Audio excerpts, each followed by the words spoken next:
but we haven't done a situation where both quarterbacks fall past two, so I am going to go ahead and give them Carter because, again, even if they don't lose Mile or oh man, that was really weird. Sorry, I just for some reason the stream unmuted in my ear as Well, I was that talking. was because I didn't have audio on for the first however long that I was here. So, just to do a quick Oh, recap, Travis Hunter is going to the Titans. They need help, both sides of the ball. Travis Hunter can do that. There we go. hmm You can pick up where you left off. I'm sorry. yeah. No, no, dude, it just scared the crap out of me. I was talking, and I was like, "Oh man, I hear myself now."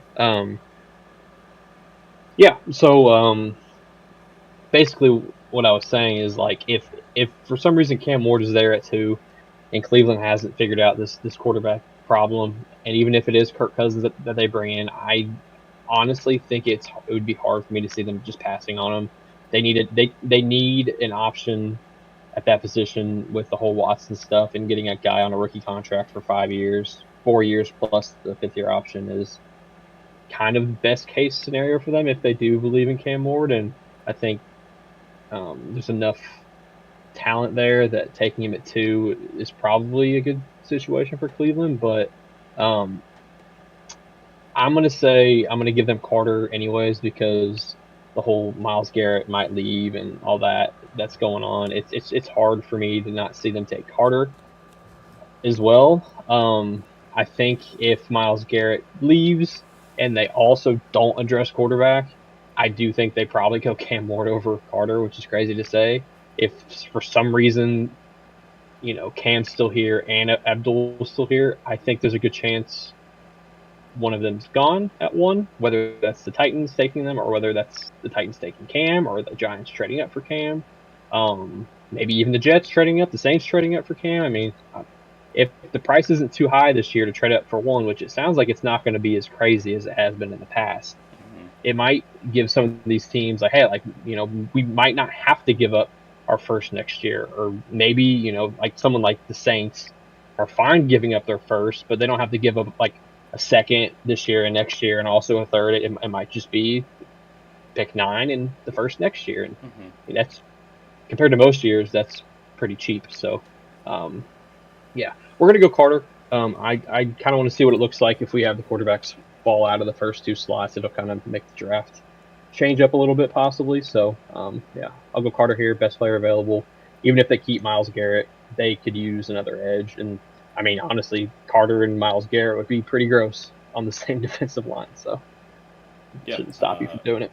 agree with everything you said. I think again, we're in the interest of making something new, something exciting, potential scenarios that could play out, and that's definitely something that could play out. So, kind of shakes up what we've had the past couple weeks, which is nice. Um, and again, just kind of gets us talking about something different here. And again, frankly, I think that the Giants could trade up from 3-1, and if the Mm-hmm. Giants trade up from 3-1, they probably take Cam Ward there. Um, he's on the board here, so I'm not going to bury the lead. He's going to be my selection. The Giants need a quarterback.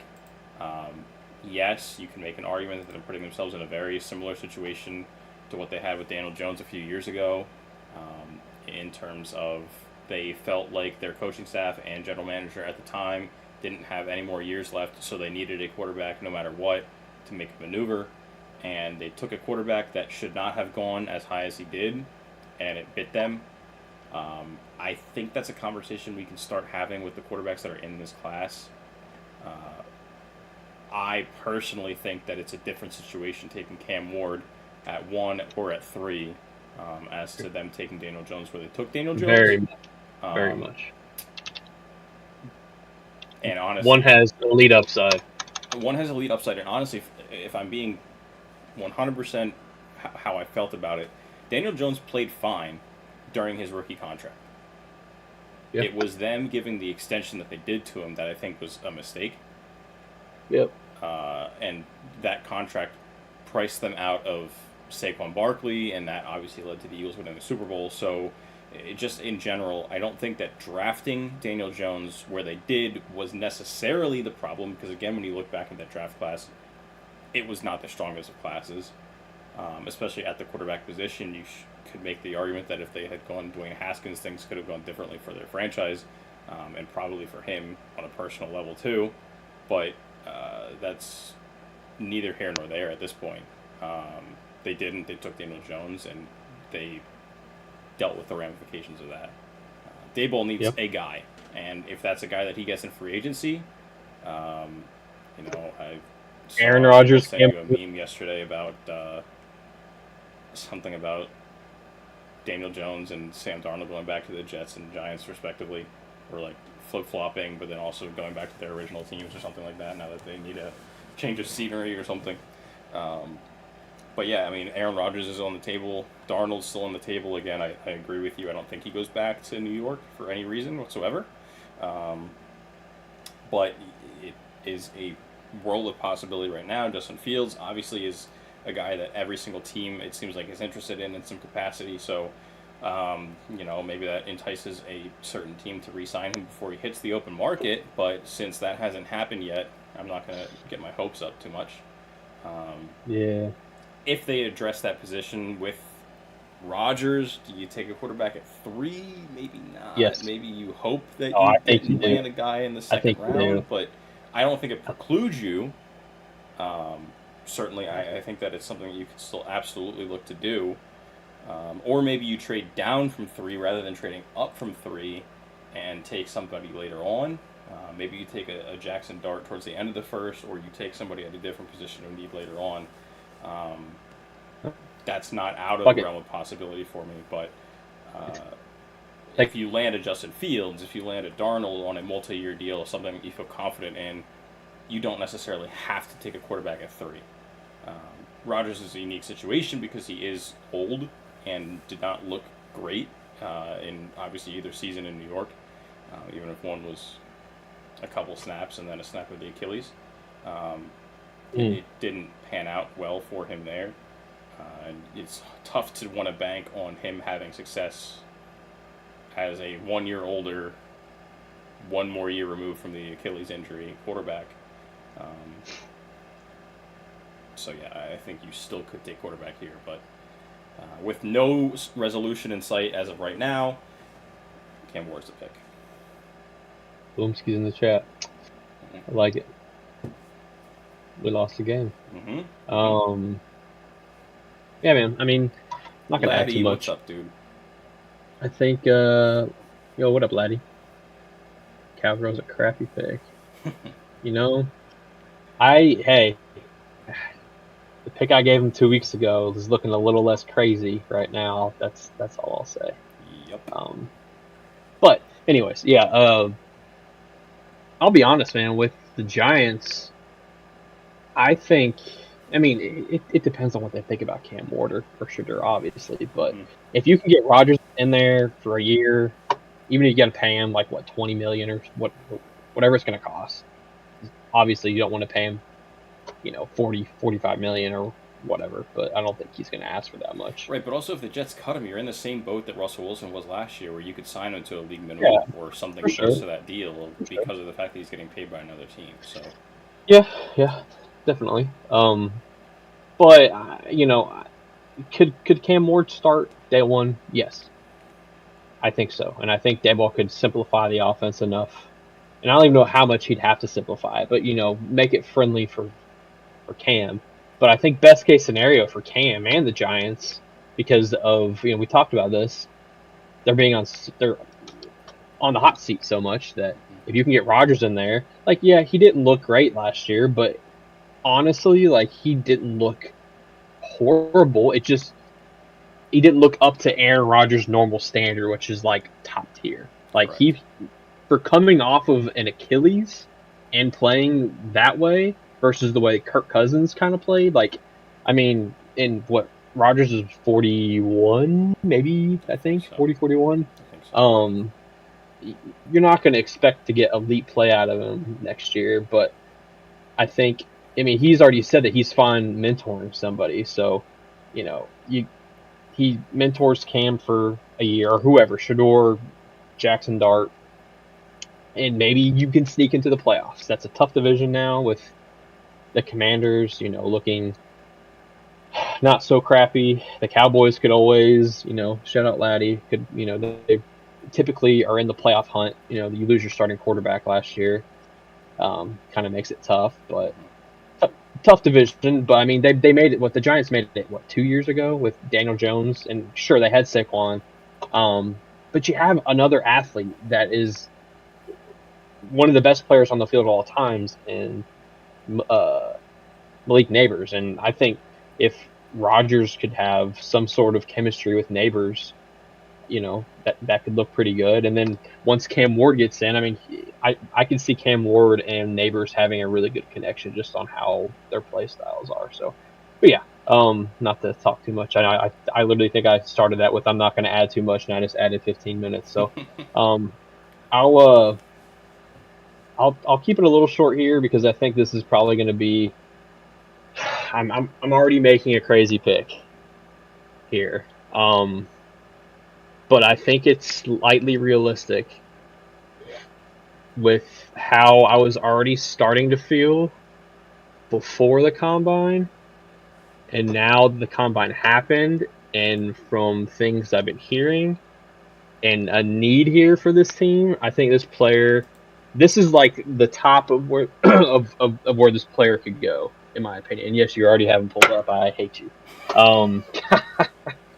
Yeah, so we're gonna go with Armand Membu at 4, which, to people who aren't aware of this guy, he's been a right tackle for Missouri for the past 3 years, and actually I don't know if he started his freshman year or not, but he's been on the right side the entire time.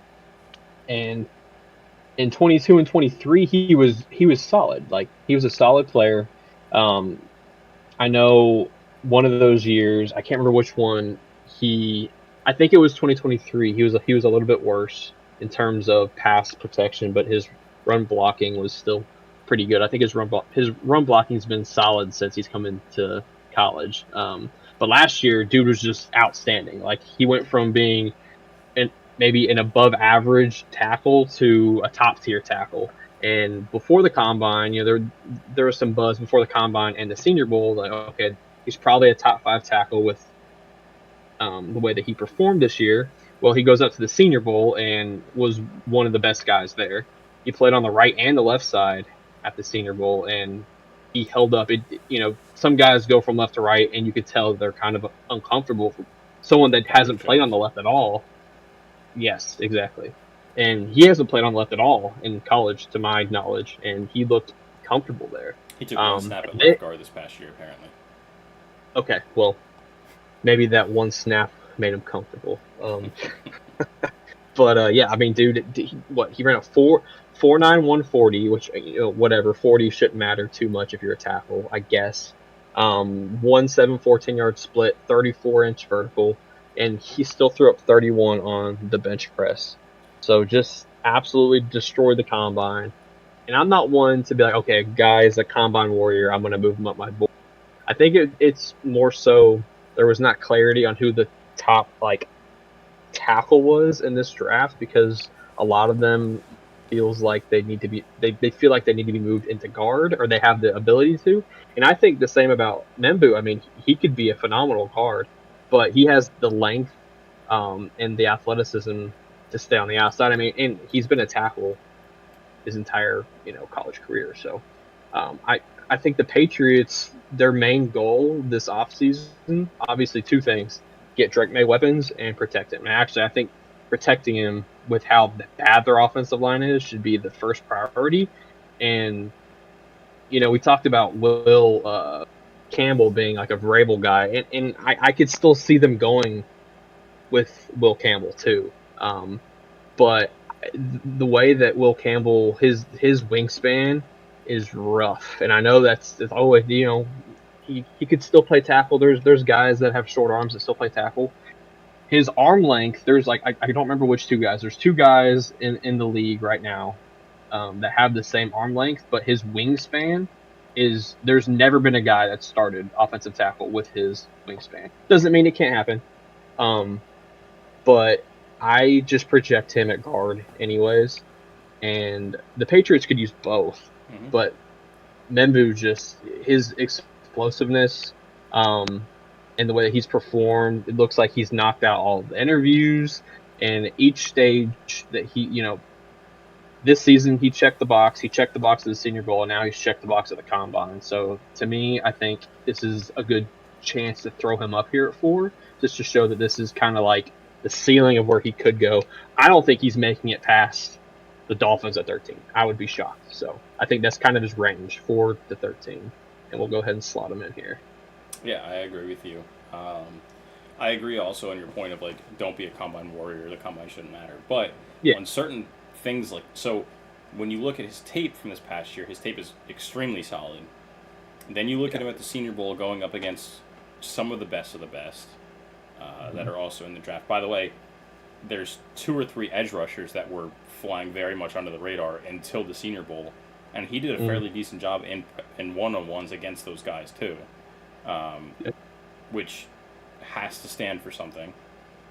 Obviously, when you're on the football field, you're not one-on-one. There's different situations. There's nuances. You have whatever going on. I get that. But then on top of that, you add that he looked like the most athletic offensive tackle at the Combine, and it's this perfect storm and a combination in a guy where all of a sudden the tape looks great, the injury history looks good, the ability to play right tackle, and again, like you said, he looked good at left tackle. At the Senior Bowl. Yeah, and that's all you really need is a level of comfortability. Anything else can be coached up. Sure. And as much as I do agree with what we said before about Will Campbell being a Vrabel-type player, Vrabel just loves the trenches in general. And getting what certainly looks to be the best trench player on the offensive side of the ball is huge, because Drake May is somebody that should be considered a prized possession for the Patriots. And if they throw him back out there behind an offensive line that is any sort of similar, he's going to be fed to the wolves, and that's not what you want to do this early in a kid's career like that. The Bills' defense looked solid enough last year. Dolphins' defense obviously battled through some injuries with their edge depth. The Jets' defense was the Jets' defense, but you figure that if you don't develop a better offensive line, that's not going to be good for you in that situation. I'm not by any means saying that they are in the best defensive division in football, or that their defensive lines that they're facing are the best in football, but you're putting yourself in a bad spot, expecting your rookie quarterback, and now obviously a second-year quarterback who showed a lot of potential, to not get absolutely murdered out there behind one of the worst offensive lines last year. Yeah, and then you want to make the playoffs eventually, or have to play teams like the Eagles. You're just absolutely screwed. Mm-hmm. You know, I don't know. I mean, I could not have named one of their offensive tackles because I could not remember for the life of me. I had to look it up. Has he been? No. Is he gone, or is he a guard now? Yeah, I think he moved the guard, and I don't think he's there, or he's not under contract anymore. It's showing their 2 starters that are going into this year that are under contract as Demontre Jacobs, who is a Broncos legend, and Veridian Lowe. Yikes. And they think they drafted Caden Wallace. On their needs list than he should be. Yeah. Caden Wallace, was he from Penn State, or am I thinking of someone else? I don't remember. My brain's shot. Well, anyways, he was a rookie last... No. Yeah, he was a rookie last year. I'm pretty sure he was from Penn State. He was one of Penn... Yeah, he was. Okay. But yeah, dude, I mean, guard, like, they need one next to Cole Strange, right? Like, they have Cole Strange, but besides that, yeah, they don't really have anything. So, I mean, yeah, they need a tackle on either side. Doesn't matter. Whichever side he's better on, and obviously they'll sign someone in free agency, I'm assuming. They need to. So, but yeah. Well, and back to your point, too, about you want to get weapons for the guy. We've seen a lot of very good wide receivers that have gotten cut already in the last 2 days, or have been informed that they're going to be released if they haven't been cut already. There's going to be names out there that you could add. Yeah. And at pick 38, I mean... Right, 100%. You got another pick coming up, and even if you make the argument that you should be using that on an offensive guard, or somebody who can play on the offensive line, because realistically, you probably should. Um, Yeah, you wouldn't hate it. could make a very solid argument in my mind that if, I guess we'll see. let me just throw this Here. up here. I mean, if we get there, we'll get there. But you can make a very solid argument that if uh, one of the tackles this year that could play left tackle, that you just take him and you have both of your starting offensive tackles figured out. But Mm-hmm. wide receiver has enough depth, whereas the other positions don't have as much going into free agency here. You could add a Right. Tyler Lockett. You could add a Devontae Adams. You could add a DK Metcalf if you work out a trade for him. Like, there's a lot of guys, and DK Metcalf definitely feels like a Vrabel type of wide receiver too. I've heard now more times than I should have that the Patriots are going to trade for AJ Brown, which I think has no water to it whatsoever. But Yeah, I don't think so either. we'll see what happens, I guess.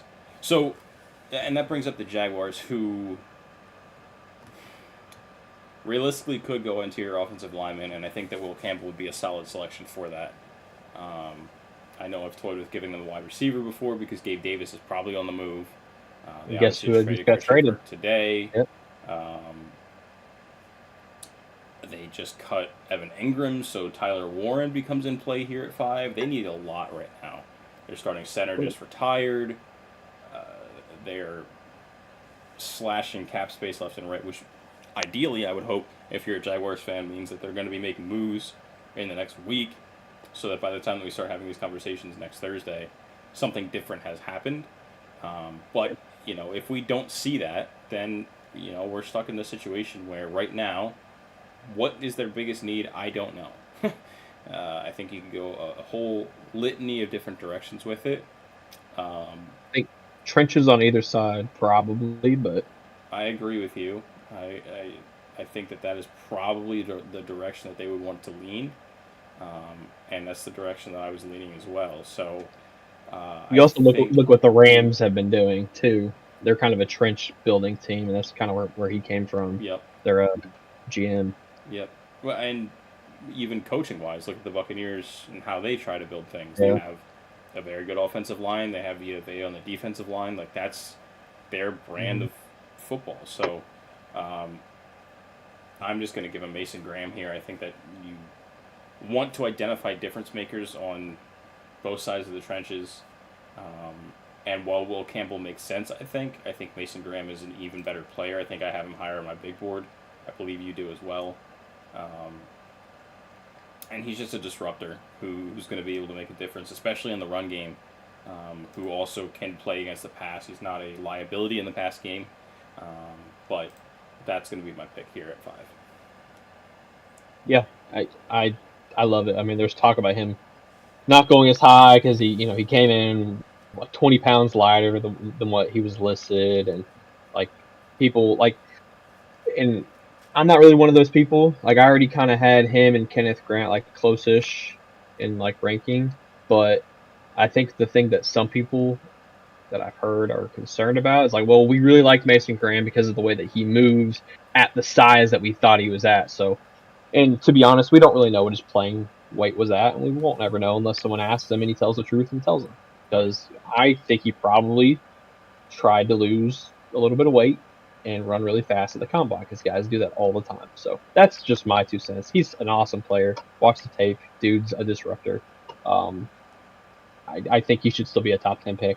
And yeah, he's a great fit here with the Jags. And yeah, I was kind of thinking I'm pretty sure I gave him to the Pats 2 weeks ago. I don't know if I see that happening anymore, but I think 5 here is like a good ceiling for him. And plus, like, I think we looked at the Jags defensive line last week, and it's just horrific. Mm-hmm. So, yeah, I love that pick. The Raiders. Okay. Man, I just want to give him someone horrible because it would make me feel good. I'm not going to do Janty this week. I could see them taking Janty just for all the reasons that we've said it. I think you gave him to him last week, or I did the first week. I don't remember. You already got Shadur up there. I think that's the way I'm probably going to go. I just think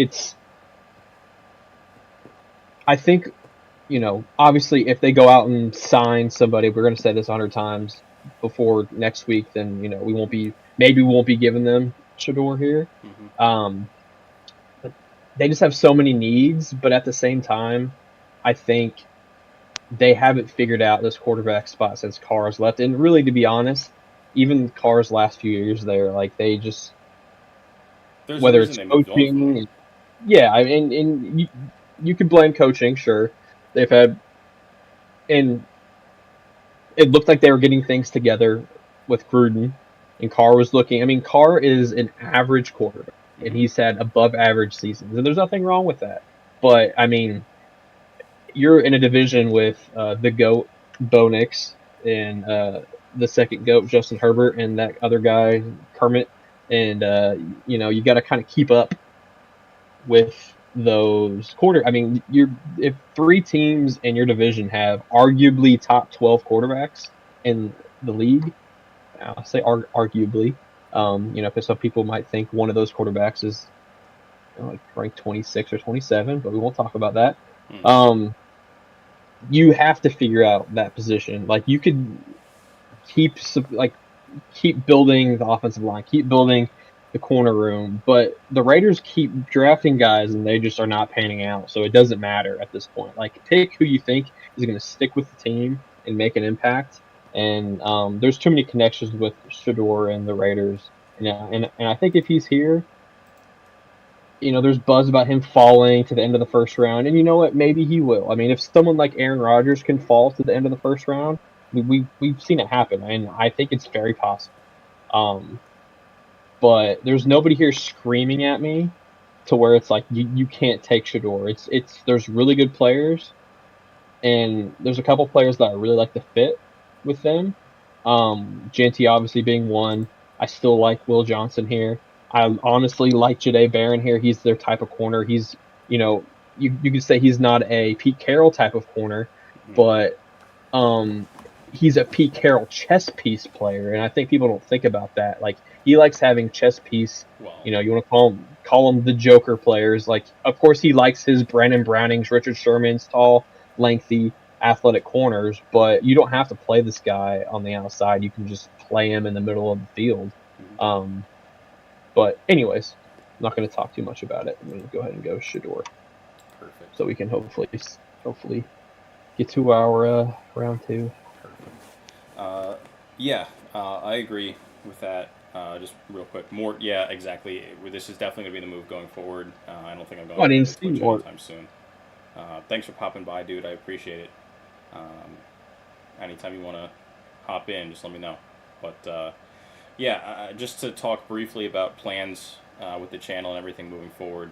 We're gonna keep this going with the mock draft streams every Thursday. Next Friday is the release of MLB The Show. Um, so if I'm able to get off of work, which I'm hoping I'm going to, my plan is to go live for a long stream. I don't know how long exactly, but um, maybe just go right from this stream at midnight into MLB The Show and just run it until the servers come back up because they obviously won't be working on launch night. But we'll see what happens there and just kind of rock with it. Ideally, I would love to be able to put out a YouTube video. MLB The Show content. I've been getting into bourbon lately because I have too much of it now, and I need to do something with it so that it feels any sort of productive. Might be doing some stuff with that.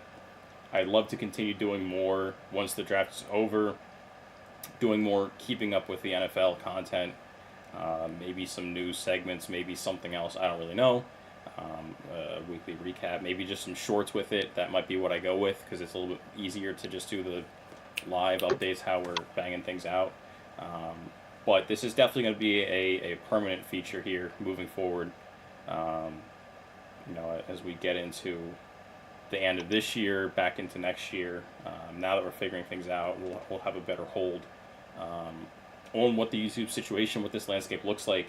I'm really excited for it. Like I said, just having the VODs go straight to my YouTube channel like that without me having to do any work is tremendous. Um, and certainly I'm going to try to put in some time to figure out editing and things like that. It'll be nice when I have my homestands over the summer that I'm not going to have to worry about live streaming, that I'll be able to have pre-scheduled content that I can put out for people and not have to worry about, hey, I have no time Tuesday through Sunday this week because I have home games every single day, which is a reality I had to deal with on the Twitch side of things. You can't schedule live streams while you're not there for it. Whereas with this, I can do a little bit of that. So, again, don't want to get too far off topic here, but I appreciate everybody who stopped by. If you haven't already and you are interested in seeing any of that kind of stuff, feel free to subscribe. I appreciate you guys so much. Hell yeah, dude. Mock draft season, for real. It's here. So, just to touch on your comment there about Barron at the end and the Joker role that the Raiders could look to use, there's a world, and I don't love it, but there's a world where they just take Emori here, who I think is one of the best defensive weapons in the first round that we have to talk about. Again, a guy who looked really good on tape when you're watching him, and then also just shot up at the combine. I mean, you want to look at a Cam Chancellor type guy and a Pete Carroll defense. That's not the best comp, and I'm not trying to say that it is, but it's something, at least, something that could be utilized in a way that he would definitely enjoy using it. So, again, I don't want to dig too much more into it. If you had not gone Sanders, I'd probably taken Sanders to the Jets right here, just because they need something to kind of juice things up. But they need lots of somethings. Well, they do need lots of somethings, but they don't have a quarterback at the moment, unless you want to count Tyrod Taylor. And the GOAT, Jordan Travis. Oh, yeah, Jordan Travis coming off of his injury again, which they apparently rushed him back from his injury, and then that's why he had to get shut down. I don't know if you saw that story come out the other day. I did. Pretty great, honestly. Just a very well-run franchise in New York there, making sure to do things the right way. Really nice to see. Really, really tremendous. But anyway, all that to say, since I'm not doing that, I could go defensive line here. I was toying with that. I could throw a dart here and just see if something sticks at that position. But you almost took him at the last pick, and I think that Barron just is, again, something nice to fit into an Aaron Glenn defense. We look at Brian Branch. Is 7 too early for this kind of player? Maybe. If 31 teams could go back and take Brian Branch at pick 7 in the draft that he was taken, are 31 teams doing that? Maybe not. But I think a good chunk of them are. And, yeah, not going to oversell it. That's my pick here. I like it. I like the versatility. I like the flexibility. Again, tested incredibly well. Looks good on tape. Has performed well in a defense that otherwise has not always. Historically, sorry, laddie, I don't mean to poo-poo on your Longhorns defense, but he's been a bright spot for a number of years, and I think that's definitely a guy that could be going early here. This early, maybe not. Maybe he slips. Maybe this is more of a media thing that I'm just buying into because it's smoke and mirror season and I'm all in. But I've liked the guy a lot since before the Combine. I liked the guy a lot before he started shooting up the ranks. And it's just kind of been a validation to me of what I've already seen from him, and telling me a lot more about a guy that I like a lot. Yeah, his instincts, like, you don't want to get him in man coverage on the outside too much, but, like, his instincts and the way that he sees the field is just on a different level than a lot of players, and you can kind of see that.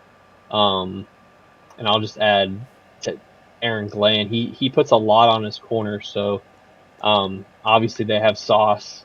So if you have Sauce and you have Barron out there, like, obviously you probably need to add another outside guy if you really want to get Barron's potential.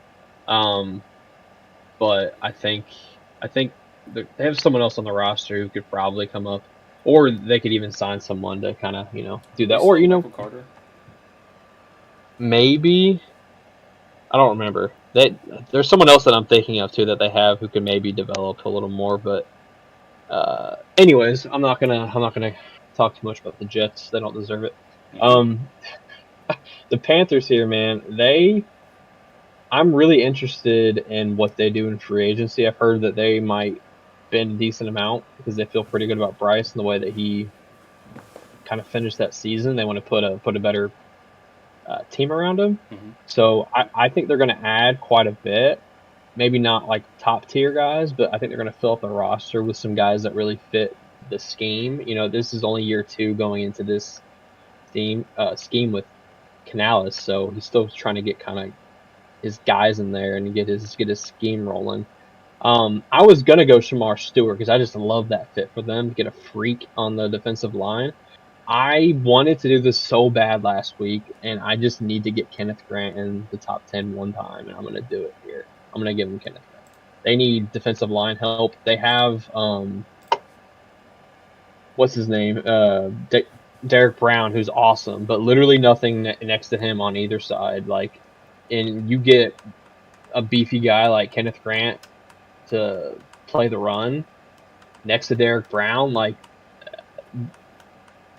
I'm trying to think of. I mean, there's not many offensive lines. I mean, like the Eagles, if they fill their guard spot, like it's gonna cause havoc unless you have 3 really good interior guys. And I think he's just a day one difference maker for them.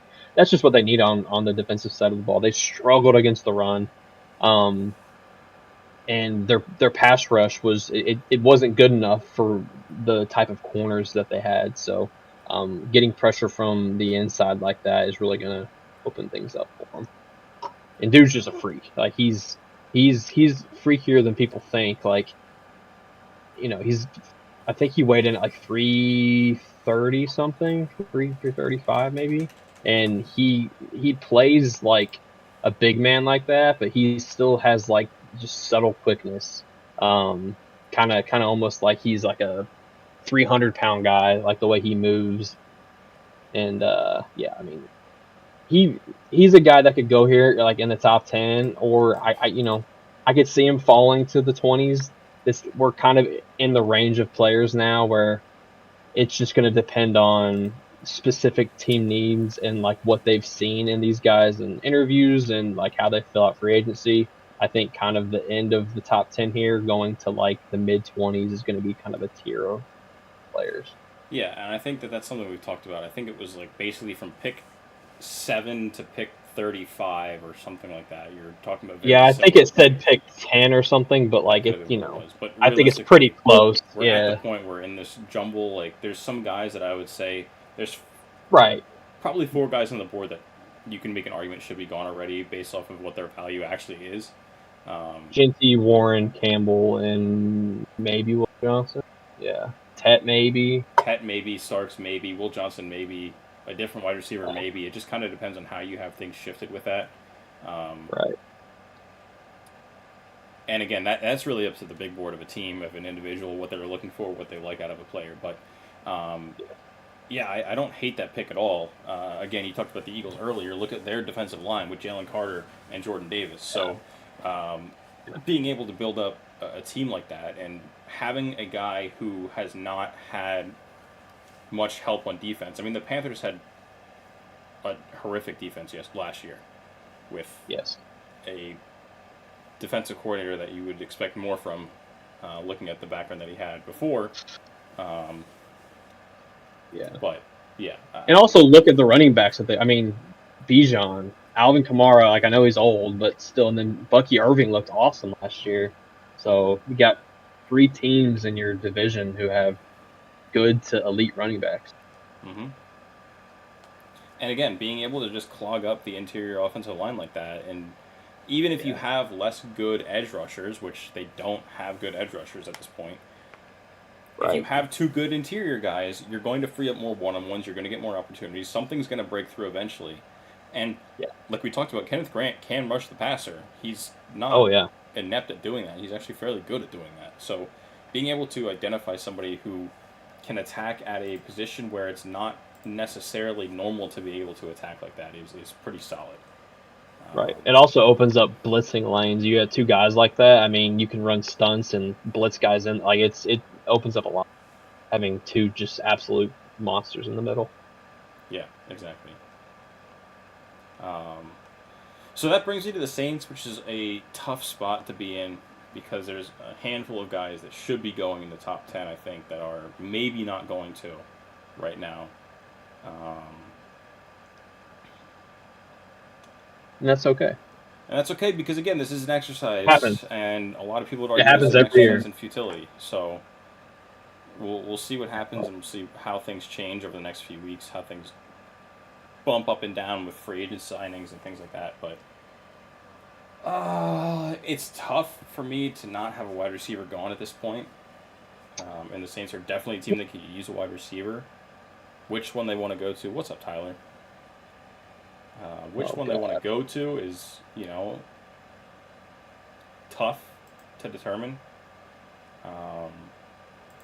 Tet being on the board, I think there's a lot of people that might want him. I like Golden a heck of a lot. Other positions of need, they could go Warren here. Again, this is not out of the realm of possibility to me. And, dude, Shamar Stewart still being there. Like, there's, The Mickey Loomis type of player.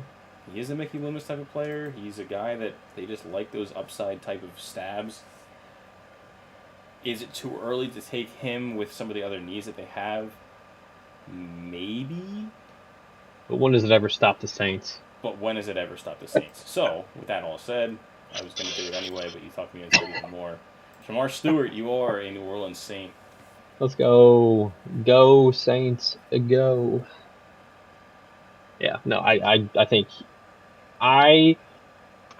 it's more likely that Stewart finds his way in the top 10 than Grant. I can see them both going. Mm-hmm. But the NFL, I think they're both freaks, but Stewart's a freak in a different way. And the NFL tends to pick those guys higher just based upon potential. And, Texas A&M, the way that they ran their defense, it wasn't really friendly to the defensive line. Like, they kind of were eating blocks for the linebackers to make plays. So it didn't really show a lot of you look at Stewart, you look at Shamar Turner and Scorton, like, they didn't have eye-popping stats, but you look at them, like, play one-on-one or, when they actually are rushing the passer, how athletic and just skilled they are. So, yeah, I think that's an awesome pick for them. Even with them passing on some of those guys, he has the potential to be a top 3 edge rusher in the league. And that says a lot because there's a lot of good ones. But one day, he has the potential to be up there with, the Myles Garrett, TJ Watt type of guys. All right. Chicago. Oh, man. I was set on giving them Jeanty. Good old Ashton Jeanty, because of the way that they're built. They've already made 2 moves on the offensive line. I think they're going to sign a center, too. Honestly, I think Dalman from the Falcons is going to be a free agent. I think they're going to get someone like that. Their offensive line is going to look way better than it did last year. They could still probably use an upgrade from Braxton Jones at left tackle. They've seemed to like him still, so they don't have to. He's okay enough to start. I think with the way that they've built that, just throwing in a guy like Ashton Jeanty, you already have Caleb. You have 2 good wide receivers. You could use some work on defense, but, it's still a pretty solid defense overall.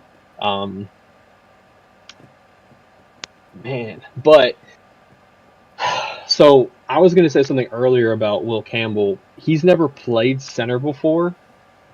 I don't think. No, he hasn't. He's only played on the outside.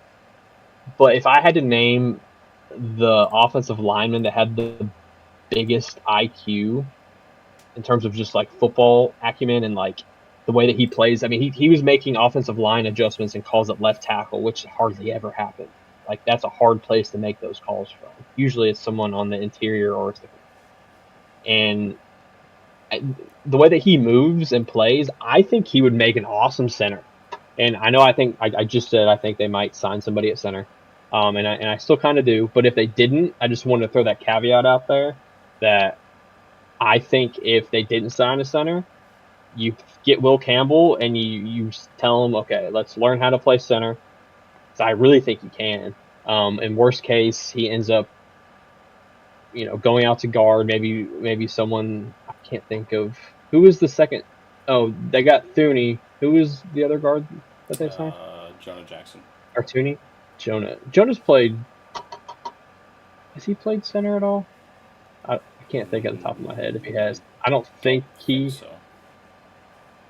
I don't remember, but I'm not going to take Will. I think it's an interesting thought for them. I still have a feeling they're just gonna sign a center, and then they're gonna go into the draft and be like, okay, we don't have to take an offensive lineman.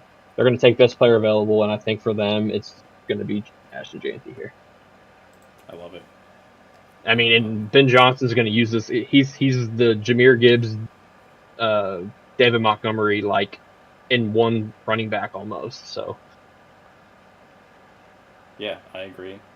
I think he had 1,500 yards last year after contact, and I think it was more than any running back had in total yards. Like after contact, he had more yards than anybody else.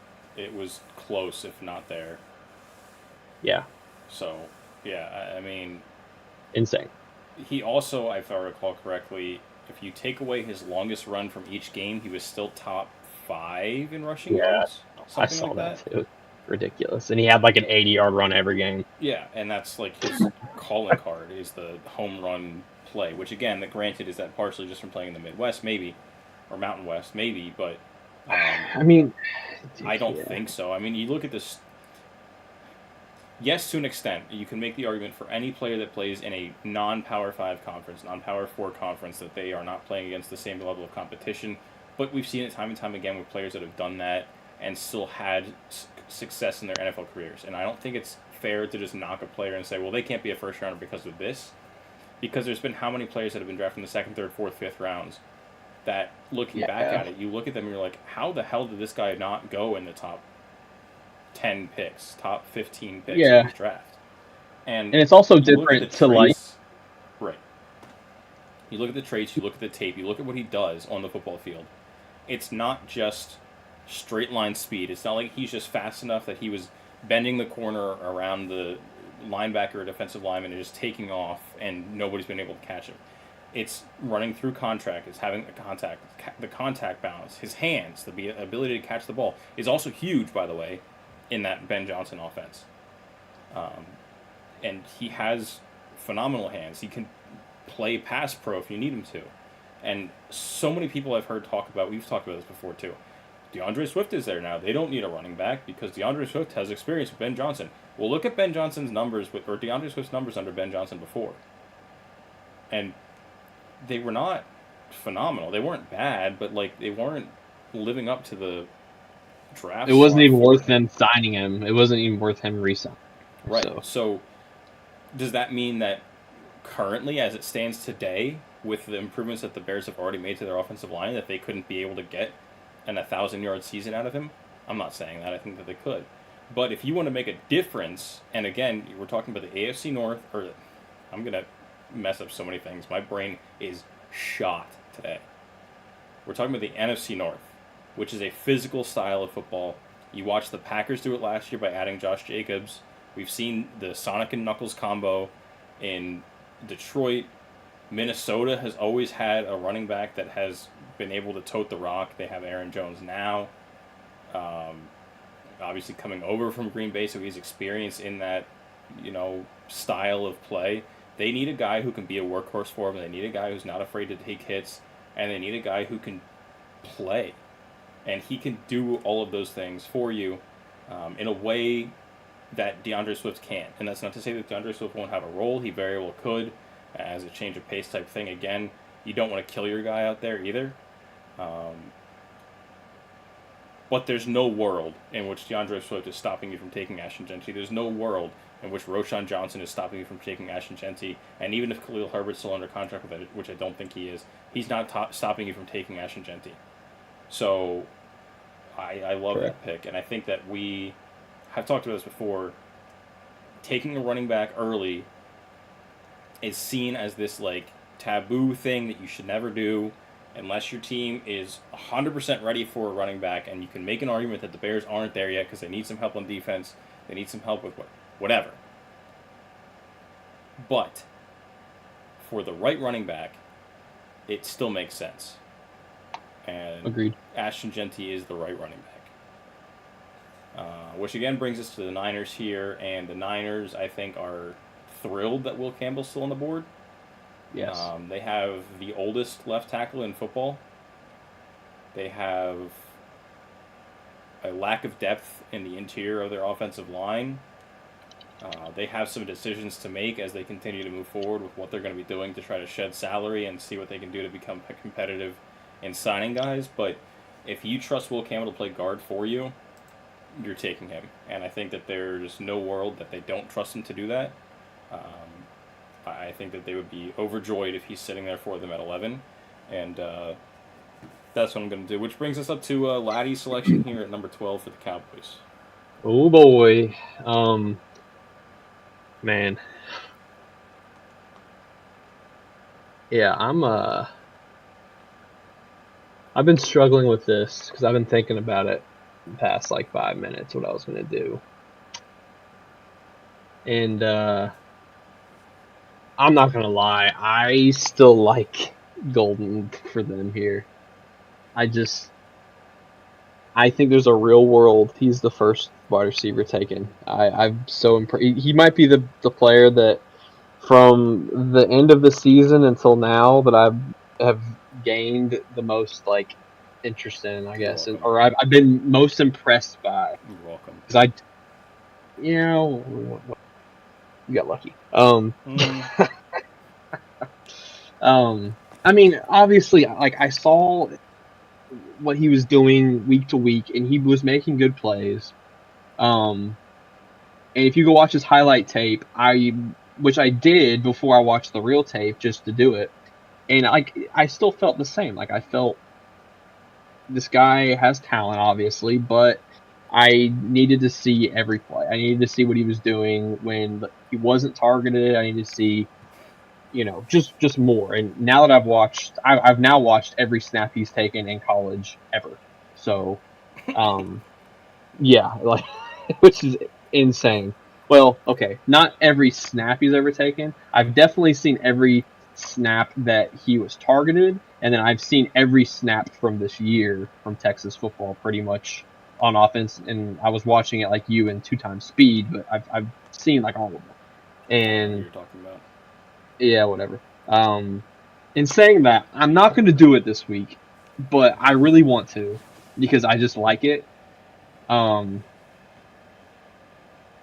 I'm not going to do it because I think I'm going to make another kind of spicy pick. I'm not going to go Tet either. I think they'd go. I kind of think they'd go Golden over Tet. Which you can make the argument that Golden does a lot of the things that Lamb could do, and Tet would be a little bit more of the go up and get the ball, which Lamb could also do. But I'm trying to think like Jerry Jones here a little bit, and just take the best player that would be on their board. Now, you can make an argument here that they need an edge rusher pretty bad. They have Parsons, DeMarcus Lawrence. He's been so hurt, and he's getting older. I think Mike Green here would just be an awesome fit for them in terms of the way that he plays. He unfortunately seems like one of those Cowboys edge rushers. Yeah, and I don't want to say that he is this player, because he's not. But, man, some of his rush moves reminds me of DeMarcus Ware. Yeah, dude. It's kind of freaky.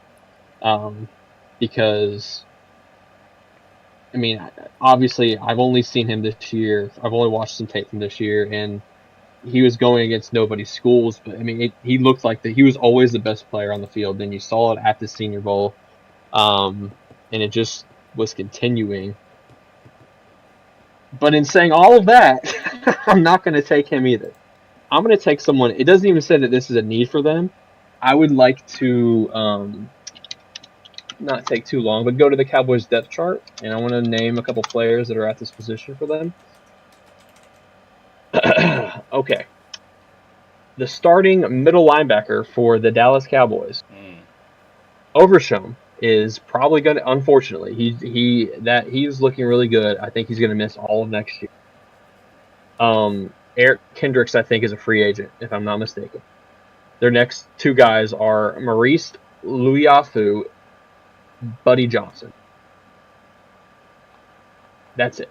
Hmm. Those are their middle linebackers. What do the Cowboys always want? They always are trying to get these middle linebackers. They've always had names back there.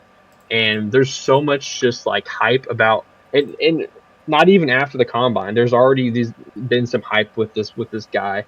And no, I'm not gonna take freaking our boy Carson Swishinger here. It's too early. You can make a case for Jalen Walker because he's a lot Micah Parsons ish, and he could play kind of off ball linebacker plus rush the passer. But Jihad Campbell, the more that I've actually watched some tape, because I hadn't seen anything until last week, and the way that he plays middle linebacker is it is the stereotypical Cowboys way of playing linebacker. He's going to be that alpha back there, who could also rush the passer. They like their linebackers to be able to do all three things. They don't want to take them off the field. They want them to cover. They want them to be able to get sideline to sideline. And by cover, I mean cover tight ends and running backs out of the backfield, and then also rush the passer from the inside. And he could be in a 4-3, a 3-4 scheme. It doesn't matter. You just put this guy back there. He is athletic. He's smart. He gets to the ball. He's always around the ball, and he just feels like such a Cowboys type of linebacker to me. And I don't know that I've seen him go this high. I'm sure someone's done it, but I just really like the fit for them. And I think that they just seem to make a pick where a lot of people aren't thinking that's the way that they're going to go, and they just do it anyway. Like they go a completely different way, and that's kind of what I was doing with Golden. But now I feel like that is a little more realistic. Yeah, I mean, and I think that this is also realistic, but I just haven't seen it yet. And when I was watching him play and Mike Green play, I already talked about him. I was thinking about the way that the Cowboys like to run defense, and yeah, I think he's probably going to go top 20. Honestly, his tape looked really good, and he also did really well with drills at the combine. So yeah, and they've been chasing that player since they lost Sean Lee, really. Yeah, with Leighton and well, they keep taking injury-prone guys, right? Who have shown flashes of being good. Correct. Like Leighton looked awesome. He just when got he was hurt. On the field, and he looked great, but the other guy I can't think of who fell to the second round and they took. Man, it's gonna kill me. But anyways, I think this is a safer pick than both of them. I mean, they're obviously picking him at 12. They haven't picked one at 12 yet, but right. Yeah. Laddie's on board. Laddie likes it. So let's go. Yeah, I think that you're adding a guy who can be a real difference maker. He's a chess piece in the middle of the defense. He's a guy where, again, you're looking for, at the linebacker position, somebody who's going to be able to take pressure off your defensive line, somebody who's also going to be able to take pressure off the secondary. So your run defense has not looked horrible, but it hasn't looked phenomenal either. Obviously, they just re-signed Osa to a 4-year deal, something like that. Yeah. Like you touched on, Lawrence isn't getting any younger, but there's more depth, I think, at the edge position that you can address that later on. There's some depth there in free agency, too, where they could grab a guy and kind of retool and revamp that. They could add a free agent at running back. I actually haven't thought about this fit before, but Najee Harris, I feel like in that kind of a backfield suits play style fairly well. And draft someone in the 4th round this year, and they're probably going to be a good running back 100%, there, you know? 100%. There's going to be opportunities at a lot of those positions. Wide receiver, again, like we talked on, there's round, a whole bunch of depth, so they could either draft someone in the 2nd round or they could add a guy in free agency. Not that there aren't linebackers available who are good, there certainly are, but I don't know that they're going to be in a position to grab a Nick Bolton or a why can't I think of the name? Niners. Dre Greenlaw? Yeah, Dre Greenlaw, thank you. The guy from the Jets, too, I think is underrated. I can't think of his last name. Is it like Jermaine? Man. I'll look it up. Yeah, but anyway, it's just adding a position where, again, we haven't seen what happens in free agency yet. Once we have an idea of that, it's going to make things a lot easier moving forward. But Sherwood. Yes. So, Jameen. I think that's how you say it. I think so. Jamie or Jameen. Um, Yeah, he had a good year last year. yeah, so it's just building up that pool of players that you trust to go make plays for you, which is really what you should be trying to get out of the first round anyway. And maybe he's not the best player available on everybody's board, but he's pretty clearly, I think, the best linebacker available. And I think we're kind of getting out of the positional value in the draft to some extent, not to all the full extent, but you can start taking some of these guys early if you feel confident in their abilities, and see what they're going to give you. So that brings us to the Dolphins, who.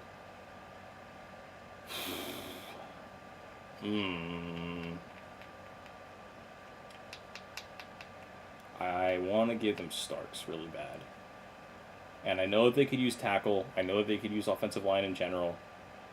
I know that they could really use a tight end. I know it's not listed. They could use Tyler Warren. They could use a handful of positions. But they are losing Javon Holland this offseason almost certainly. And that's the kind of guy that you are going to have trouble replacing. So I think that's just what I'm going to do. I'm going to take Starks. He can be a flexible guy for you. He can fill different roles in your defense. And I think I like his fit to be able to come in and substitute for Holland. Yeah, no, that's.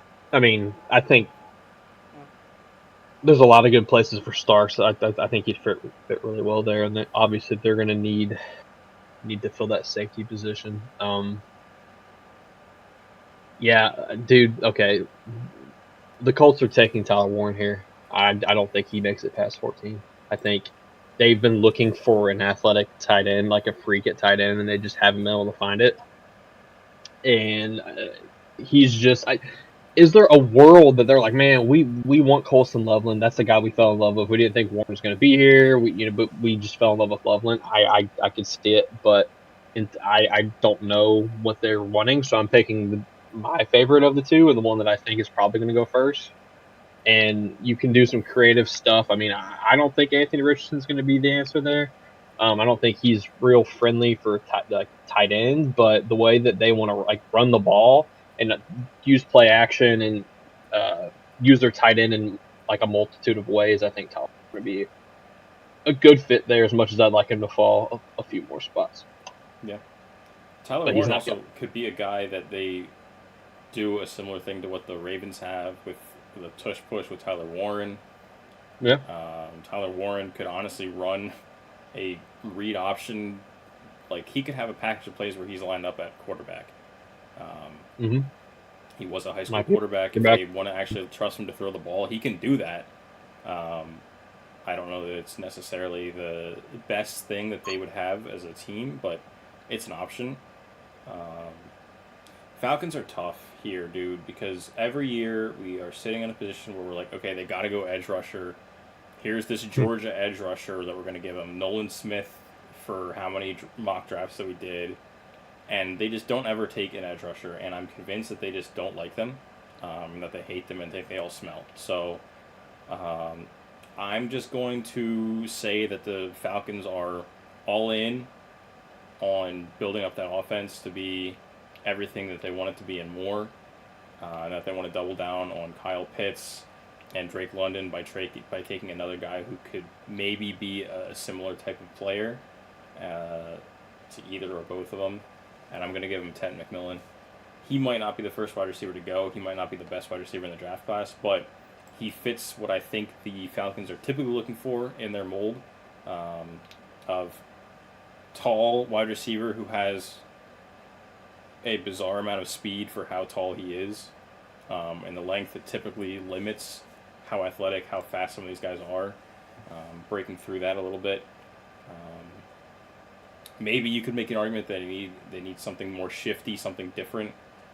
Darnell Mooney, I'm assuming, is going to be back for him to start the season. Yeah, I think he has 2 more years. I'm saying from the injury that he had. Oh, yeah. I think he suffered it early enough that he should be back by opening day. So he gives you something similar, and again, I'm not. Oh, do you saying this is- mean Rondo? Oh my God, yeah. Sorry, Rondell Moore is who I meant. Well, they're both there, so Right. Um, so between those two guys, you kind of have some flex with what you're looking for, um, in a wide receiver 3 and 4 slot type guy, whatever. You could put Ted McMillan in as a big slot that we've seen multiple times already, and just let him work. And I think that's a role that he's would be good good there. Yeah. for him. But yeah, I'm just gonna stick with it for what the Jets or the Falcons are looking to do. Yeah, I mean, definitely plays into what they. I mean, they take the best offensive player on the board, and if that's the best one. I mean, I think they're probably wanting to go defense, but they might have Tet high enough on their board where they're just like, you know what, whatever. Let's just keep adding freaks on Yeah, their and they might want offensive to go side. defense, but we've been saying that they should go defense for years, and they've taken Yeah. Kyle Pitts and Bijan and who did they take last? Oh, Penix. So The like, Knicks. what are we doing? I can't Yeah. ever convince myself that they're taking defense. They should honestly be taking defense for the first 3 or 4 picks of this draft. Well, I mean, if you look at what they, only sent guys on the defensive side of the ball, like coaches and stuff, and only did defensive interviews at the combine. I think they're telling us that, but I guess we'll see if that's what Smoke they and mirrors, actually baby. do. If Ted McMillan's there, maybe they say, okay, well, we were going Oh to. yeah, for sure, for sure. I don't think you're wrong. I can definitely see it. Good old Arizona, man.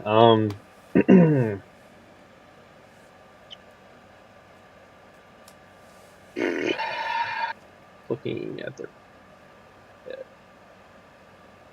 Max Milton, Sean Murphy Bunting, Garrett Williams. They're taking Will Johnson here.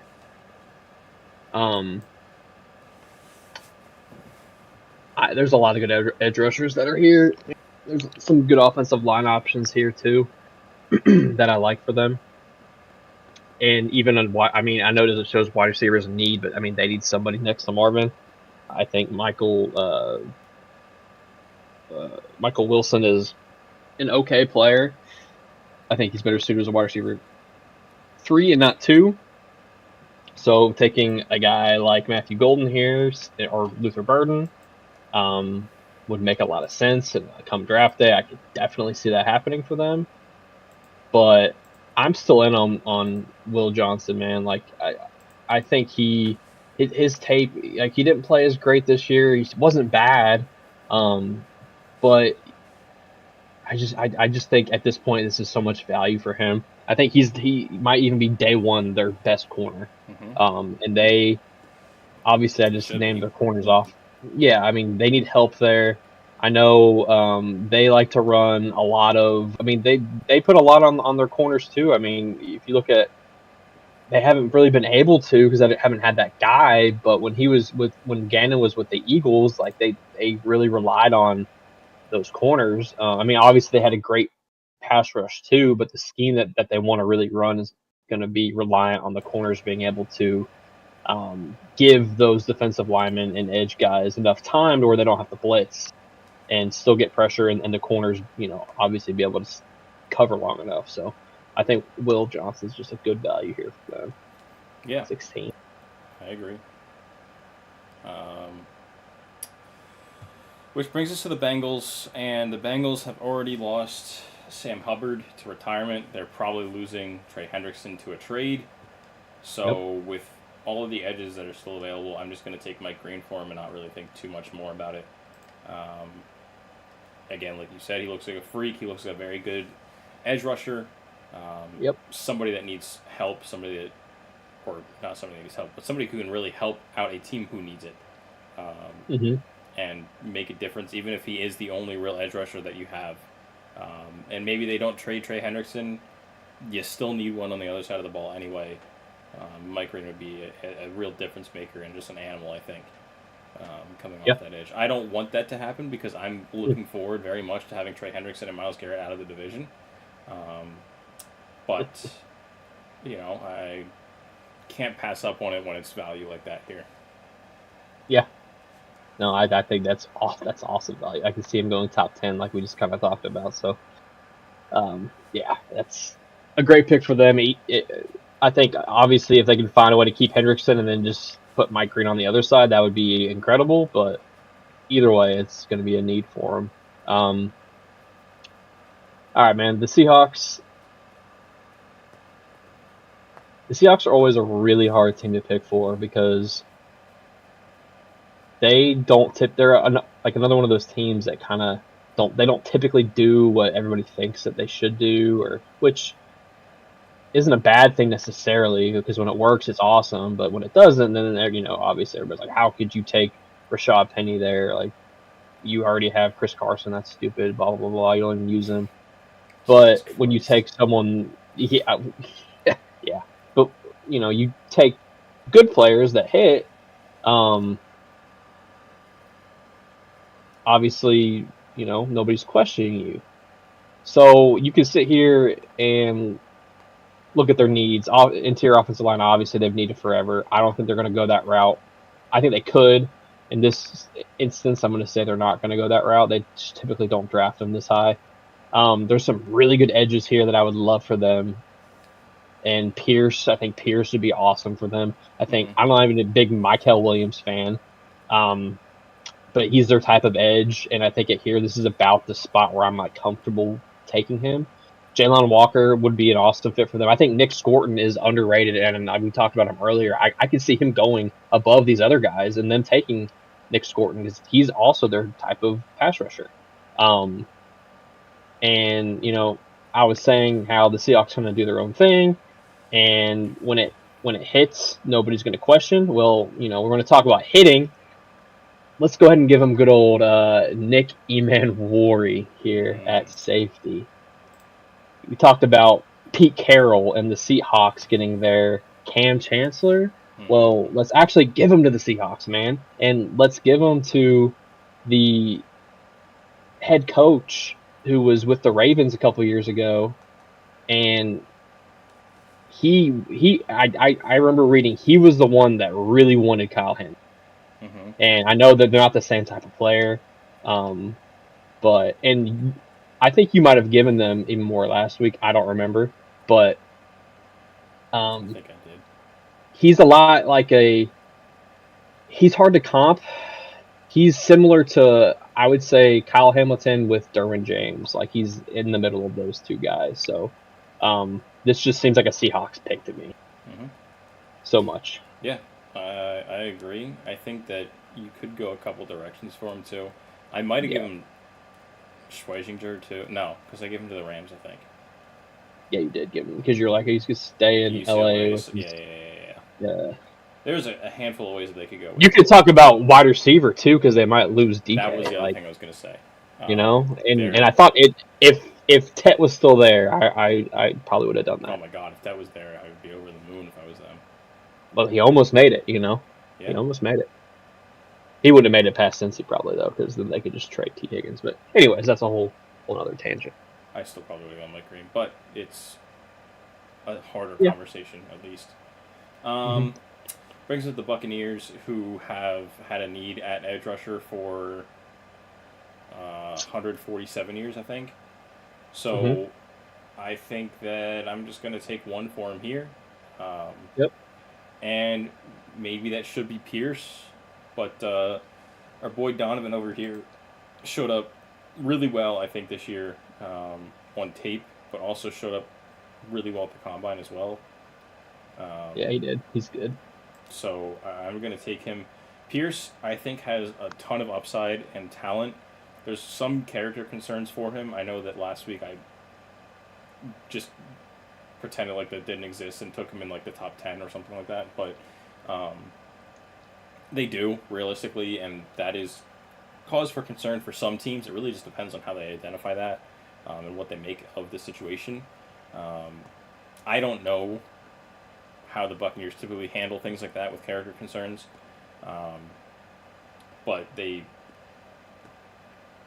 just need help defensively. Todd Bowles, I think, is probably not happy with how they've played the past few years on the defensive side of the ball.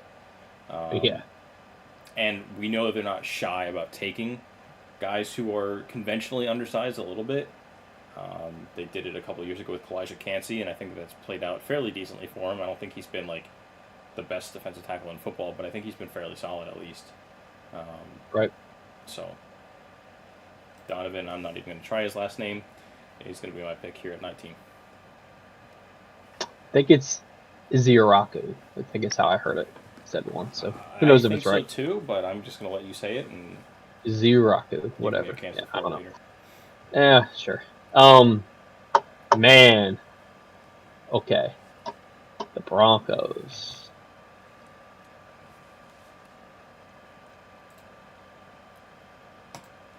This is a little.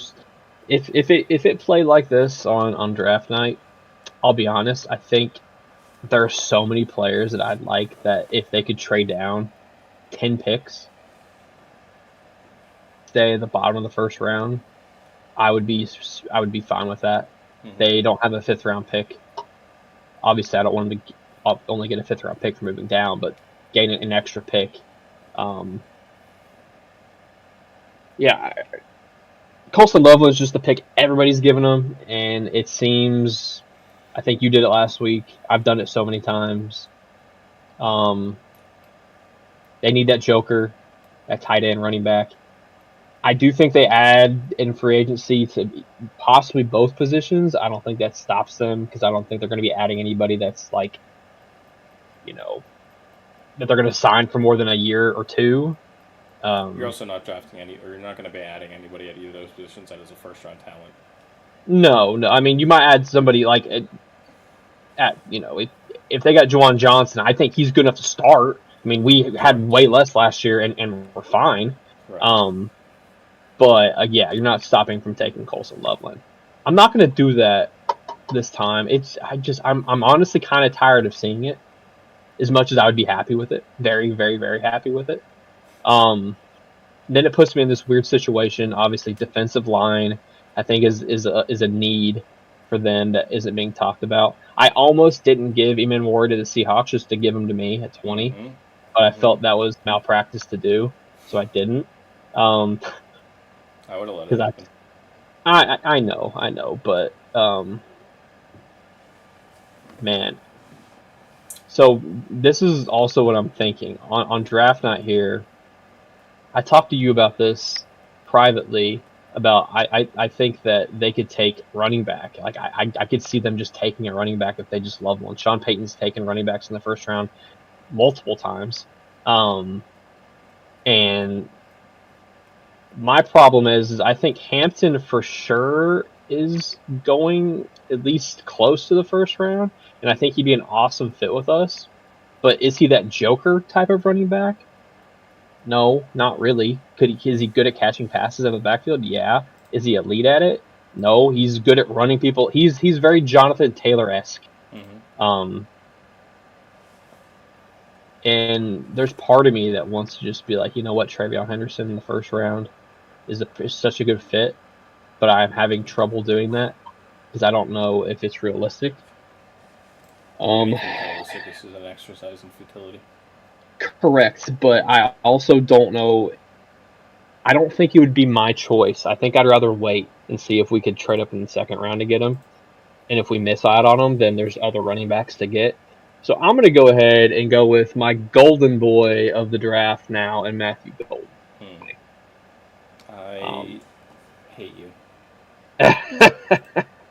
And on draft night, you would also be very upset, I'm sure. But, dude, Burden's there, and Egbuka's there. Like, I mean, I thought about doing that, too. I mean, there's which is why I kind of opened with, if this happened, like, and we moved down 5, 6, 7, 8 spots, I'm still getting one of those 3 wide receivers, Loveland, one of those 2 running backs, Walter Nolan. I mean, there's other guys I'd be happy with, too, that I haven't even named. But, yeah, they're in a good position here. Derek Harmon as well. But I just like – the only thing that worries me with Golden is he did not have a lot of production. This past year, he did okay. He just hasn't had a great quarterback play. And I think it's a little bit riskier of a pick than I would like.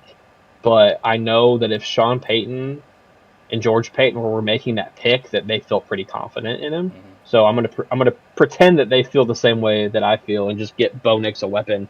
And I think getting the offense weapons the first 3 rounds. I mean, obviously the defensive line and linebacker I would like to add, but I think they might add those in free agency and just draft weapons for the offense. And I mean, this is my arguable wide receiver 1 in the class going at 20, so kind of hard to pass up for me. Yeah, I mean, I like it. Obviously, I was going to take him at 21 if you didn't. So, I'm going to do something a little unconventional here. Not that I think it's an impossibility. Dart. Yeah, that's what it is. Oh, is it really? Yep. Sorry, I wasn't trying to ruin it for The Steelers need a quarterback. I think even if we do bring back Fields, I don't think it's on a long-term deal. Yeah. There's a world where Fields fizzles out sometime this year, and there's a world that Dart isn't available at 21. I don't really know what's going to happen. I've heard that he's going to go anywhere from the first, second, third, fourth rounds. I can only snag him in the fourth in my PFF mock drafts because they are stupid. Shout out PFF mock drafts. With that said, yeah, shout out. But with that being said, I think that the Steelers need to address the position in some way, shape, or form. He might be the most pro-ready thrower of the football. He's got some things to work on, some things to figure out, and if you can sit him for a year, you're in a good position. Obviously, I'm really hoping the Steelers re-sign Justin Fields. Even if it's a 1-2 year deal, it's not going to stop you from taking a quarterback at some point in this draft. If we could snag Dart in the second, that'd be great. I personally don't think that I'm going to be able to do that based on what we have upcoming here. So I'm just making the determination that that's what I have to do. And going from there. Yeah. No, I like Dart a lot. I think I've seen enough that I think he's deserving of going in the first round. Doesn't mean he will, but I think I've seen worse quarterbacks go in the first round. So, and I know I told you today, I as a prospect, I think he's a better prospect than Daniel Jones was. So, and I truly mean that because I thought Daniel Jones was a second round pick. But yeah, so the Chargers are going Colston Loveland, and I'm not going to really think about it or say too much. They need tight end horribly bad. Obviously, Harbaugh knows Loveland very well. I did think about going Scorton or Michael because they lost Bosa, and I think they could possibly even lose Khalil Mack, and they need edge rusher badly. But if you hardly ever see Loveland go past the Broncos, it just doesn't ever happen. So, but if it does, I think that pairing's too easy to not go with. Yeah, I like that a lot.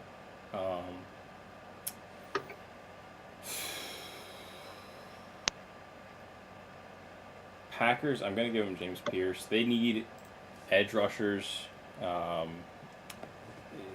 Not that he's the same player as Za'Darius Smith, but Za'Darius Smith isn't there anymore. They don't have much, unless I'm forgetting somebody. On the edge, they have Lucas Van Ness from last year, right? Yeah, he's still kind of developing, but he hasn't. But I don't think they have anything on the opposite. Been edge. Okay. Well, they kind of run their defense weird. Like, they have Gary, technically. Rashawn Gary's starting. I know he's like a defensive tackle type, but they have Rashawn Gary and Kingsley, Ingabare. I always say his name wrong. Van Ness was technically a backup to Gary last year, but they need more. I mean, I don't know what kind of contract Gary's on, to be honest. And Van Ness, like we just said, hasn't really panned out so far. He's just been kind of a role player for them. Doesn't mean he still can't be somebody, but Pierce would definitely be like the most juice that they have in that edge group, because Van Ness is a little more of an edge setter. Gary is more of a run defender too, with some like inside pass rush, but Pierce is like that first step outside speed rush guy. So it kind of adds a little bit of a different dimension to their edge group. Yep. So yeah, I think it's a good pick. I thought it was funny. There's like character possible issues with him. Apparently, because I don't know if you saw him run his 40, he was wearing like a hoodie, and they were Daniel Jeremiah was talking about it. Like, I've never seen that before, and apparently he said, yeah, I forgot my shirt at the hotel, and they were like, wow, like this is one of the most important days of your life, and you forget your shirt. So I thought that was, yeah, it's like, well, no. But anyways, Vikings are super interesting with what fell. I like, oh man, I feel like we got to get a running back in here, another one, at least one in the first round. To me, this is like, you can argue the Texans, but this is like kind of the last, like, I don't know. I guess there's another that I see that could. They need defensive line and guard badly too, and corner. I mean, I think the needs that PFF lists are pretty accurate. Now that I'm thinking about it, They also don't have a second. Correct. I think they need to trade down. I think they probably will trade down. I think if anybody wants to trade up, I think they'll take any value for picks that they can get, unless they just love somebody here. Obviously, we're not trading right now, so it doesn't matter. I like Walter Nolan for them. I also like. I mean, I like all three of the defensive linemen that are there for them. I think I like Nolan the best for the fit for what they need. I don't hate Scorton for them to play offensive line, or sorry, to play defensive line. Kind of yeah. I don't think I would either. But just to be on, like he's kind of versatile. Like he could play over the tackle or outside the tackle. He even has. I know he didn't do a lot of B gap stuff, and I probably wouldn't have him do it, consistently. But he has the body type to do that. I think Maxwell Harrison and Siobhan Revel are in play here. Honestly, I think with the way that Harrison ran and the way that he looked on tape this year, kind of with the speed, it kind of answers the questions that you might have had about him. Mm-hmm. I wouldn't pick him here. Not my type of thing, but I could see I could see the Vikings taking either one of those guys. I still would lean Revel over Harrison personally. They're both kind of freaks. But, man, you know what? Marion Hampton, you are a Minnesota. Beautiful. I like it. Yeah, like you said, I think there's a high chance that at least 2, if not more, running backs are going in the first round. It's not unheard of that we've reached this point in the mock draft without it happening, without 2 guys going. But for how early we had Genty going, because we had him at 10, I feel like it's more common that we would have had another one off the board by this point. But also that's probably because Loveland went at 20, and then at that point they took Hampton at 22. So right, and then I mean that stretch of Broncos, Steelers, Chargers. I mean, one of those teams could very easily go back on 100%. So no teams going running back there kind of throws a wrench in the plans here. Not in a bad way, but again, just this is what the exercise looks like this particular time. Right. So that brings us to the Texans, which you talked about. They could go running back. Potentially, they did just trade for Christian Kirk, so is wide receiver still a need for them? Yes, it is. So I'm taking a Buka for him. Tank Dell is allegedly going to have ACL surgery, according to sources that I don't trust. Nico Collins still is there, and obviously he's a big part. But even with him, if you do have Christian Kirk, you're still losing Stephon Diggs to free agency, most likely. The chances that you get much out of John Mechie aren't great at this point. You need something else. And Agbuka, I think, is geared up to be maybe the best wide receiver, too, of any of the guys in this class, because he has experience doing that. So finding something that can slot in next to Nico Collins that does the things that Nico Collins might not do super well better. I like that a lot. Luther Burden is certainly a fine fit here as well. At that point, I think you're just picking between which one you want to have more. And for the sake of the argument, I'm going to take the guy who's already played with Stroud. Yeah. And has that connection with him. Yeah, that kind of rounds out that room for them too. So, I know you can make the argument. Well, Christian Kirk can play in the slot. Well, you know what?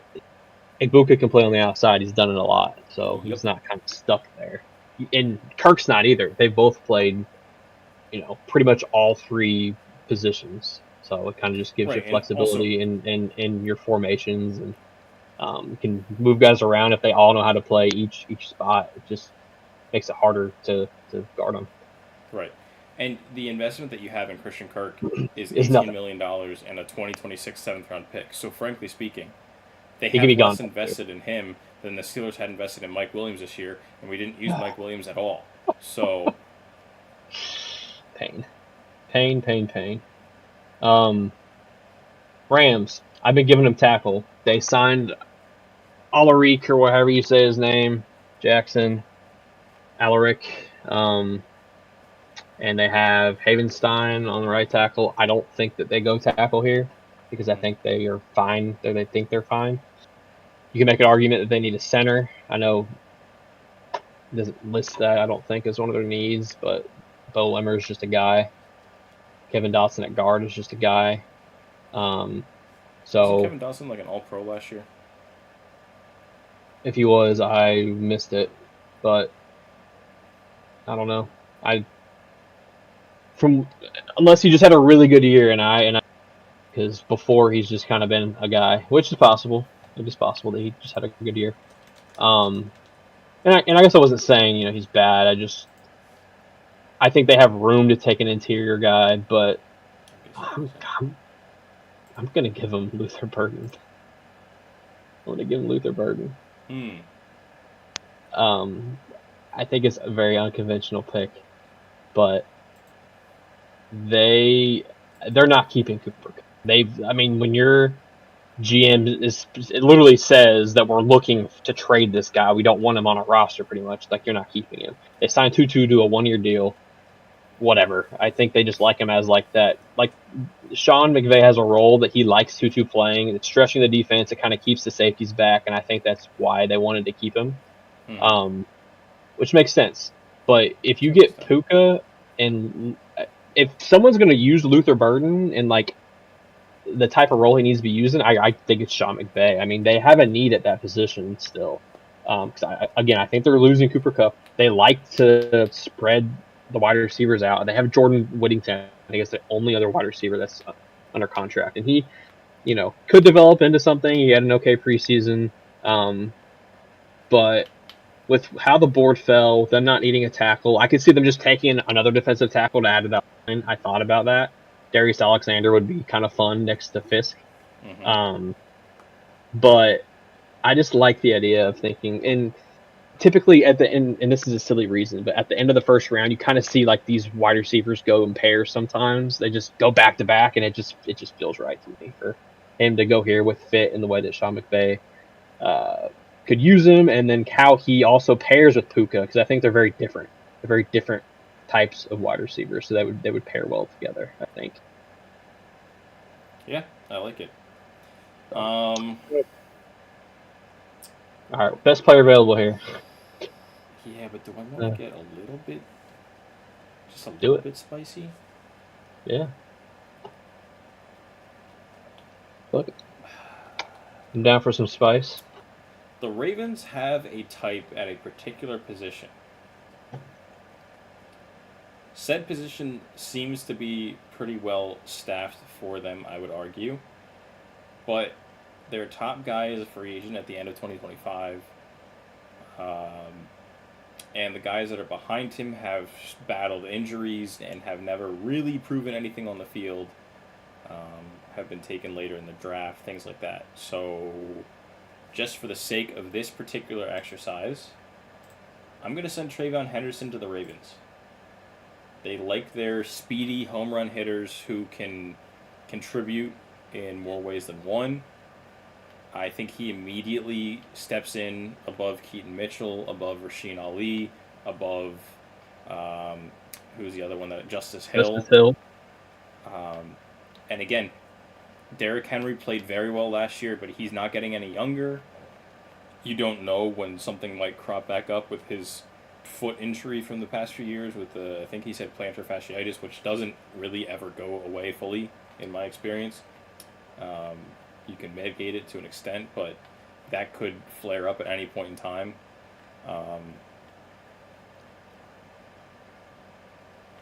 They had Dobbins from Ohio State, who obviously battled a whole bunch of injuries with them, so maybe this is a curse and a plague among Travion Henderson here that I don't really want to have happen, but he is a kind of guy where you look for somebody who can make a difference.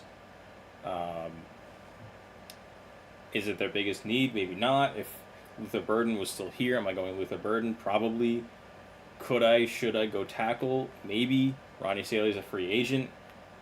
They could still bring him back. I don't know what'll happen there. But again, this is something a little bit unconventional that I haven't seen before. I really think 3 running backs go in the first round. And looking at the teams that are remaining, I don't think there's another team that really is going to take him. And I like the fit.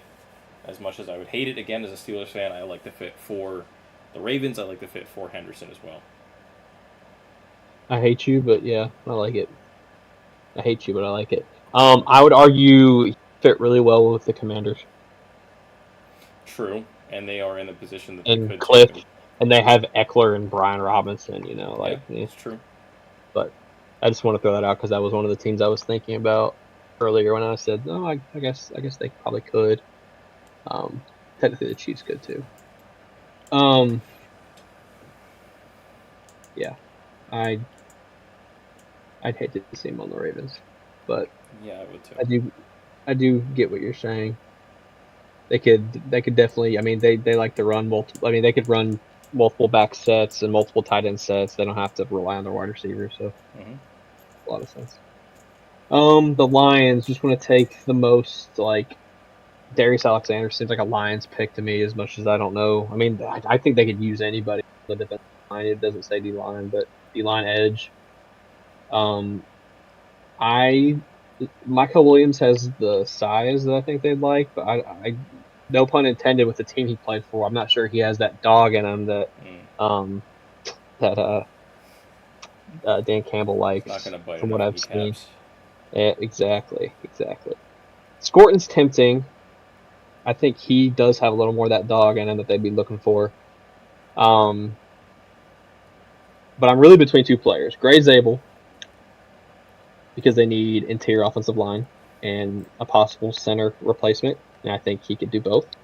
And then my spicy-ish pick that I'd like to give them is good old Carson Schwarzenegger, because I do think they could use another linebacker, and pairing him with Jack Campbell is stupid.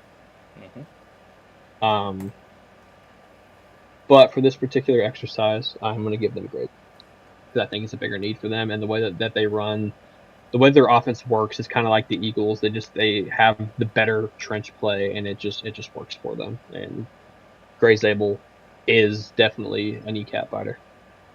Yeah. So, yeah, that's what we're gonna do. I like it. Commanders, we touched on briefly already, but they just signed Bobby Wagner. Just re-signed Bobby Wagner. Not that matters, but who's their left tackle? Brandon Coleman. They drafted in the 3rd round last year. Who actually had an okay season. Who's their right tackle? I think it's still Sam Cosmi, unless I know he moved to guard. I think he moved back to tackle. I can never remember. I think they did, though. I know Kellen Banks has played nothing but left tackle, but I feel like his size... no, I'm mistaken. They have Andrew Wiley at right. Cosmi is a guard. Nick Algoretti at left guard. So, I mean... I'm taking Kellen Banks. If they want to play him interior, they can. Correct. But they have the flexibility to play him at right tackle. You can kind of mess with it and just see what plays out best. But that's going to be my pick there. there's a handful of guys that are value for him at this point. You could start to breach into that next realm of wide receivers here. I don't love it at this point. I think that there are guys that are going to start going to the top of the second round. But it's certainly possible. I mean, with a number of teams that need wide receiver or could use wide receiver towards the back end of the first, anything's possible. Yeah. But most of these guys are teams that are just looking to take the best player available. And I think that there's an argument for the Commanders that Calvin Banks would be the best player available at a position that they have any level of need at. Yeah, I like it. They've been needing help at offensive line for a little while, so I think there's an argument that if Josh Simmons, if they like what they heard medically from him, they could go that route, and then also Connerly. I think all three of those offensive linemen would be in play, and it's just going to be a flavor thing. So for us, it's just a guess. Because scheme-wise, I think they all could fit. Truthfully, I think Simmons actually might be maybe the least, but I agree. I think Connerly but the Bills, well, but I think Connerly fits better as a true tackle. Probably more than Banks. Yes, more than Banks. Yeah, but Banks I think goes better to guard than Connerly would. The Bills here, I'm gonna go Darius. I thought about Walter Nolan because he's a little higher on my board, but Walter Nolan is a lot like Ed Oliver to me. Yep. And they need a different type of defensive tackle next to Oliver, and Darius Alexander's like those two guys is similar to what I kind of did with Kenneth Grant and Derek Brown. It's a very similar pairing of two different play styles. So and I think from a few guys that I follow the Bills pretty closely, it seems like defensive line is what they're going to be looking at. With there's going to be some value here towards the end of the first, and it fell really well from them. They have 3 or 4 choices here, which might not happen on draft day, but I just like the pairing there with him and good old Eddie Oliver. I agree. Chiefs got dog walked in the Super Bowl on the offensive line. They need tackle desperately. I'm going to give him Connerly just because I don't think they can play games with the potential health issues that Josh Simmons has. Simmons might have higher upside. He might be the better overall player. But they need to do something to keep Mahomes protected. Yes, they could also use defensive line. You don't know how long Chris Jones is going to be there. With Walter Nolan still being here, which he arguably shouldn't be, again, with where the board fell, I have no problem with any of the picks that have been made to this point. But you can make the argument that he shouldn't be there by their pick. You could go that direction, but they need offensive tackle really, really, really bad. Defensive tackle, to me, is a little bit more of a luxury. Comparatively, when you're looking at needs versus wants, I think that they really need 2 offensive tackles, frankly. Right. So I'm taking at least one here for him and not blinking. Yeah, I would hate that because I want them to stay having a crappy offensive line, but I think that's probably what they would do. Mm-hmm. Eagles, I think, also have it made here in terms of what fell to them. The more that I've kind of looked into what they have at defensive tackle, I don't know. I don't think Nolan's the type of guy that they would be looking for as much as I like him. I think, man, I'll be honest with you. They just signed Zach Bond, and this doesn't show as a need for them, but this player is someone you just use as a weapon. And Vic Fangio might be the perfect defensive coach for this player, first of all. And he used this player, let's say, a way less talented player in Miami, and Andrew Van Ginkel in this way. And he kind of uses Zach Bond in this way. And obviously the Eagles love their Georgia Bulldogs, and Jalen Walker's still sitting here. Mm-hmm. I know they have Kobe Dean as just strictly an off-ball linebacker.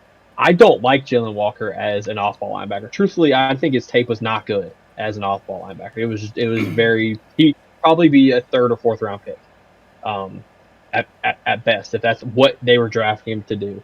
But if you use him as a blitzer, as just a weapon, a third down weapon, he can develop into just a pass rusher. He can. I mean, there's so many ways that you could use this guy. And I just think Vic's the perfect coach for him. Um, he could even do a lot of Zach Bond type stuff, like the way that they use Zach Bond this year. And I know they just signed him, but like you could use two of those guys, and they're not even really the same in that aspect. 'Cause I think Walker might be a little bit better off the edge than Bond would be. Um, but he's still learning. Like he's really learning how to rush the passer still, and there's a lot of potential there. So I just kind of like the fit for them, and they have the luxury just to take a player like that, like a player that they believe in that maybe should have gone higher. So yeah, plus George Poole. Yeah, I mean, I think that they would love Derek Harmon at this point. Again, we've talked about before Lane Johnson. You know how long he's going to be around, so maybe you have to tackle at some point. You're probably losing Milton Williams. You're probably losing Josh Sweat, so you could use that edge. You could use a defensive tackle. There's a handful of guys that they could use, but I like Walker a lot. Like you said, it's a Georgia Bulldog, and that's makes up half of their defense at this point. So the more the merrier. I think that he slots in well, for sure, with what they wouldn't do. Mm-hmm. For the sake of me wanting to do a second round of this draft, but also wanting to save time, I'm going to just pick. I'm going to check who I picked in the first round for him. We took Carter for him. And I'm just going to start flying through. I'm not going to give as much analysis for these guys. I'll talk briefly about the guys that I'm taking and why, but I'm not going to delve too much into it. I want to take Nick Swarton for the meme of taking a Texas A&M pass rusher after they lose Myles Garrett, and they realistically could use two defensive edges, or two edges, I should say. But I'm not going to. I'm going to take Josh Simmons. Again, keep him in Ohio. They need tackle for sure. We talked about that they may be addressed quarterback with a Kirk Cousins type player. Kirk Cousins needs somebody that's going to protect him. He's not as fast as he once was, so we're going to go with that direction. Yeah, I think they need offensive line pretty badly. I like that fit. Giants, we gave good old Cam Ward to. They probably would have liked to see Josh Simmons there, because I think he could have probably slid in the right tackle for him. I think that there's a couple corners that we didn't get in the first round. I think one of them might go. I think the from what the Giants have drafted previously, I think Maxwell Harrison's probably going to be their type of corner. They like the SEC school guys too at corner, and it's just a need for them. It might not best player available for me by any means, but I do think that that's a pairing they would probably go with. I like it. I will tell you right now, I might have him going significantly higher than 34 next week, but we'll cross that bridge when we get to it. Titans, we gave Hunter in the first round, which I will stand by. I think they'd be kind of thrilled with the way that the board fell. Who do they have at defensive tackle right now? Sweat and Simmons. Oh, yeah. So they don't Roger Sweat at all. And Jeff Simmons. Sweat they could use Michael off the edge if you were thinking him as Michael or Scorton off the edge. Yeah. So that's what I'm for do. Sure. They need a defensive player. Again, I know we took Travis Hunter for him in the first round. He could be a guy that kind of flexes out. Again, if Simmons is still here, you're probably going Simmons. I don't think he would be at this point with some of the other guys. You could maybe take a quarterback, but at this point, I don't think there's a quarterback that you should be touching at least until the third round. What if you want to take a stab at a Howard, Leonard, Gabriel, if you trust the upside of Milroe, sure. Yeah.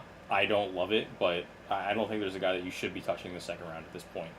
Unless your team just really, really fell in love with the guy and his tape. So I'm taking Scorton for him. Yeah, no, I think if they walked out with Scorton and Hunter, that would be pretty nice. The Jags are super thrilled because a guy that's been going the first round a lot made it to them here at 36, and I'm giving them Tyler Booker. If you walk out of here with Tyler Booker at guard and Mason Graham at defensive tackle and you needed trench help, you are absolutely thrilled with those two. Yep, absolutely. Shaduki went to the Raiders in the first round here, so handful of positions they could go. I'm going to lean. running back, I think, for the sake of this. I'm going to give him Judkins. He feels like a Pete Carroll type running back. He feels like a Raiders type running back. I think he pairs well with the style of offense that they typically like to run. He might not be the best running back available. He might not be the best player available. But for a team that really needs to retool and revitalize what they have on offense, that's where I'm going to go. Yeah, I think that's a. I don't know if you also mentioned this, but their offensive coordinator Chip Kelly was with Judkins in college, so that's also a really good pairing for them. Did forget about because he that. knows a lot about. Yeah. So the Patriots here, I think Vrabel would have a hard. He's going to be looking at Derek Harmon, Walter Nolan, Michael Williams, and he's going to have a hard time not picking one. But I'm kind of going to go with what I said earlier about you need to add two things for your quarterback, man, and you already added a tackle. And if they don't trade for a wide receiver, if they don't sign one in free agency, this guy's going in this spot. I am almost guaranteeing he's going to be a top 40 pick, and I'm giving them Jaden Higgins at wide receiver. I think he's the absolute perfect, like the perfect type of wide receiver for Drake May. And they don't have anybody. I mean, he might be their day one number one wide receiver. I just love this guy so much, and I think if Vrabel's making the pick, they probably don't go that way. But I don't know, man. Like I think they need wide receivers so bad, and their defensive line is in pretty good shape. So those guys made sense and their value. But I also think there's a chance Jaden Higgins sneaks in the round. So, yeah, dude's a stud. Yeah, I like it. I just want to check something real quick because I have 2 picks coming up here for the Bears. Mm-hmm. Yeah, okay, that's what I thought. I'm taking Derek Harmon for him here. Yeah, they drafted Javon Dexter last year, who I liked a lot, but I don't think that Andrew Billings and Javon Dexter are going to stop you from taking somebody else if you like the fit. Derek Harmon also, by the way, could play defensive end in that scheme for him too, if they really wanted him to. And they need help on that defensive front. We talked about it early. They took Genty in the first round, so you built up your ability to run the ball, but you need to also stop the other team's ability to run the ball. So yeah. Correct. Yeah, and you have a good Josh Jacobs in your division, Jahmyr Gibbs in your division. The other team that I'm somehow forgetting in your division. The Vikings with Aaron Thank Jones. you with Aaron Jones and also Amarian Hampton. Yeah, so I was gonna eventually go wide receiver for the Saints here. There's some guys that are ranked lower up here on PFF's board that I think I would be fine with them taking, but I know they went defensive line with Shamar Stewart, but Walter Nolan's just sitting here, and they just need more help on the defensive side of the ball. And you walk out with Walter Nolan playing D tackle and Stewart playing like an edge for you, that is a way to revitalize that defensive line. Like if you let Cam Jordan go and you just kind of reset there, those are 2 building blocks up front for them. Yeah. Crazy value. Just to crazy value. Too, I was really considering going Walter Nolan, just going back-to-back defensive linemen at picks 39 and 41 here. Again, with what I talked about, you could bump Derek Harmon, I think, to that 4-3 edge role, and I think he would be just fine in that position. So, with that said, I'm not going to take a different defensive lineman here. I'm not going to take Michael Williams, even though it's arguably value at this point. I think I want to take... Ooh, I think I know what I like, but I'm not going to say anything. There's a couple things that I like. I haven't looked at their depth chart, though, so I could be wrong. I kind of...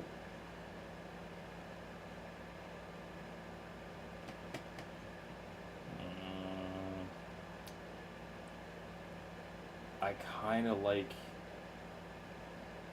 more on the defensive side. Again, I wouldn't hate offense, but I don't know that they need it. No, I mean, we just gave them a running back. They've already signed, 2 offensive linemen. They have 3 wide receivers between Rome, DJ Moore, and Keenan Allen. Possibly. Year, if they don't move on from Keenan Allen. Keenan's a free agent. Is he? Oh. Uh-huh. But I mean, but yeah, Well, he is technically a free agent. either way. Fuck it, I'm just gonna do it. I like Demetrius Knight a lot at a position that they could potentially use. I don't think T.J. Edwards stops you from drafting a linebacker, which is why I'm going Carson Schwarzenegger. I already hit the button. I hate you. Sorry. Oh my god, it's okay. I had to get you at least No. once. Obviously that's a good. Yeah. I'm gonna totally forget that he's gone. It's okay. I'll just let you know that you have to take Demetrius Knight I instead. know. Yeah, I think that's a good pick. Obviously, I was thinking about Xavier Watts for them. I would but- like that a lot, actually. Yeah, but I mean, I'm not gonna. I mean, I think Carson's a freaking stud, so that's an awesome. I mean, plus, not that it matters, but Ben Johnson came from a spot where they picked a linebacker really early, so I think it's a decently likely thing that he'd be okay with that. So, all right, the Jets. There's a lot in me that just wants to be like, take Mykal Williams, put him on the defensive line. They need some help there. I know he's not a D tackle, but I think they could just use some edge help. I'm not going to take Watts. I already gave him. They already got Barron in the first round. They have lost Devontae Adams. They need someone else next to Garrett Wilson. That's kind of what I'm looking at here for them. And I'll be honest, I think this guy's also going way earlier than PFF has them, and I'm giving them Trey Harris. Ooh. I think he complements Garrett Wilson very well. I think that the new GM there is going to see a lot of traits.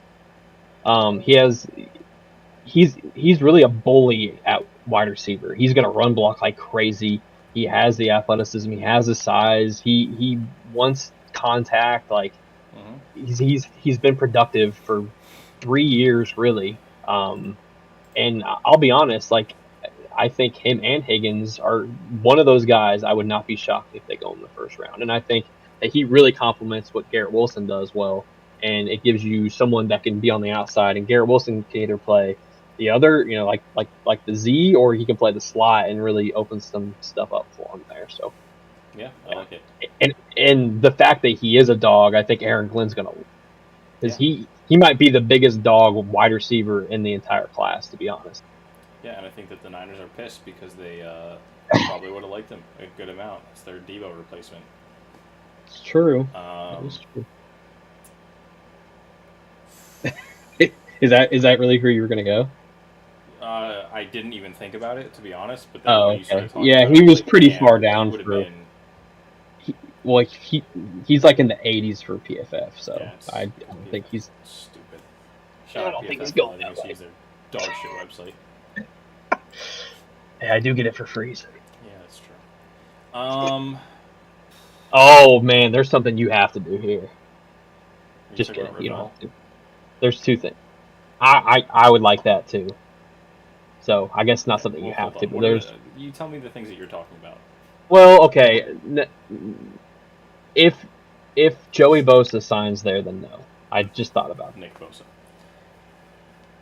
No, Nick Bosa's already there. Oh, If Joey I'm Bosa sorry. signs Yep, there, yep.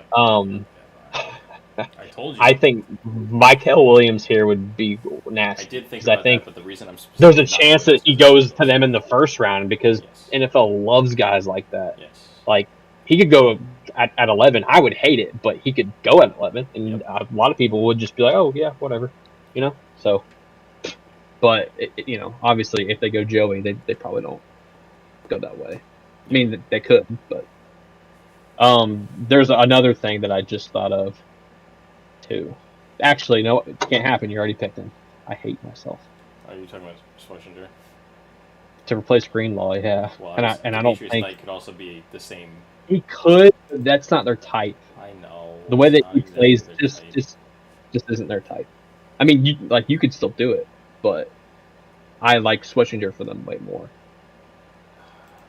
Also think about a wide receiver for him. Yeah. But I think not to. I think I'm going to take Ravel. They're probably losing Javarius Ward, Correct. and they need something. Yeah, I to like keep that a it lot. out there. And Javarius Ward, I think, is a done deal that he's gone because of everything that happened out there, which sucks. Yeah, But, I agree. I think last week I gave him Will Johnson too, so I guess I'm consistent. But True. yeah, brings us up to the Cowboys' second-round pick here. And As much as I want to give him, they took yeah. Campbell, Sorry. so you know. Correct.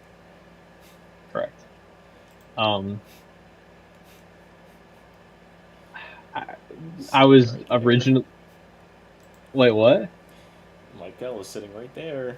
Oh, well, that's what I'm getting to. you gotta let me get there. I was wanting to give them a running back here, but if I did that, it would be Caleb Johnson. I think. Yeah. As much as I just think that's the way that they would lean. It wouldn't surprise me if it was Samson. Honestly, it wouldn't surprise me if it was even Scadaboo. I think he's going to go a little later in the second. But I just can't pass on Michael. I mean, you get Michael and you get. I mean, that's that Dexter Lawrence possibly. But Dexter, why do I keep doing that? Wait. DeMarcus Lawrence. DeMarcus, I cannot remember his name. He's just going to be Dexter Lawrence for me forever. I don't know why. But yeah, I mean, if they walk out with Michael and Jihad, nasty. 2 huge needs for them. Yeah, I like it. We went Tyler Warren for the Colts in the first. Yep. They could go edge rusher here, dude. If they got Michael Williams at 45, they'd be thrilled. I'm going to take Xavier Watts. I think that they need the defensive back. The Falcons are pissed. That was their Justin Simmons replacement. They're definitely pissed. But, no. I was going to go in a whole spiel about Justin Simmons. Oh, man. No. That's a good pick. Colts need more. Pick. Yeah. The Falcons went Tet because they're insane. Now they're just going to go Jack Bech now. Or a tight end. I think Landon Jackson had a really good combine, as much as I can't stand looking at his face because it creeps me out. The league loves Braden Swinson, and I was not familiar with his game until I watched what he did this year, and I actually really like what he did this year. It's just a very small sample size because the past 2 years he was okay, from what I've heard. I haven't really watched a lot from. Yeah, you can see his face now. I don't know. It's unsettling to me. No offense to Landon Jackson, but it is unsettling. He looks like. I'm not even going to say it. Anyways, we talked about edge for the Falcons, and I still think edge and corner are the 2 things now that I can't take a safety. I think edge and corner are definitely the 2 positions. I know you can think about Demetrius Knight. I almost said Carson Schwarzenegger because I was looking at my own board, and I caught myself. I probably would have gone that route, to be honest. Demetrius Knight, I'm not sure is the type of linebacker that Raheem wants. I mean, maybe. I think they would still lean with getting some edge rush juice. I really like Trey Amos for them here. I'm a big Trey Amos fan, probably more than some other people are. Darian Porter, I think, is going to go high just because he tested so well.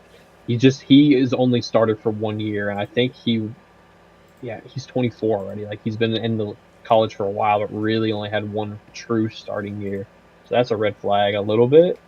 He's also a wide receiver turned cornerback. Yes, and he's a super athlete, so like I could see him going in this range.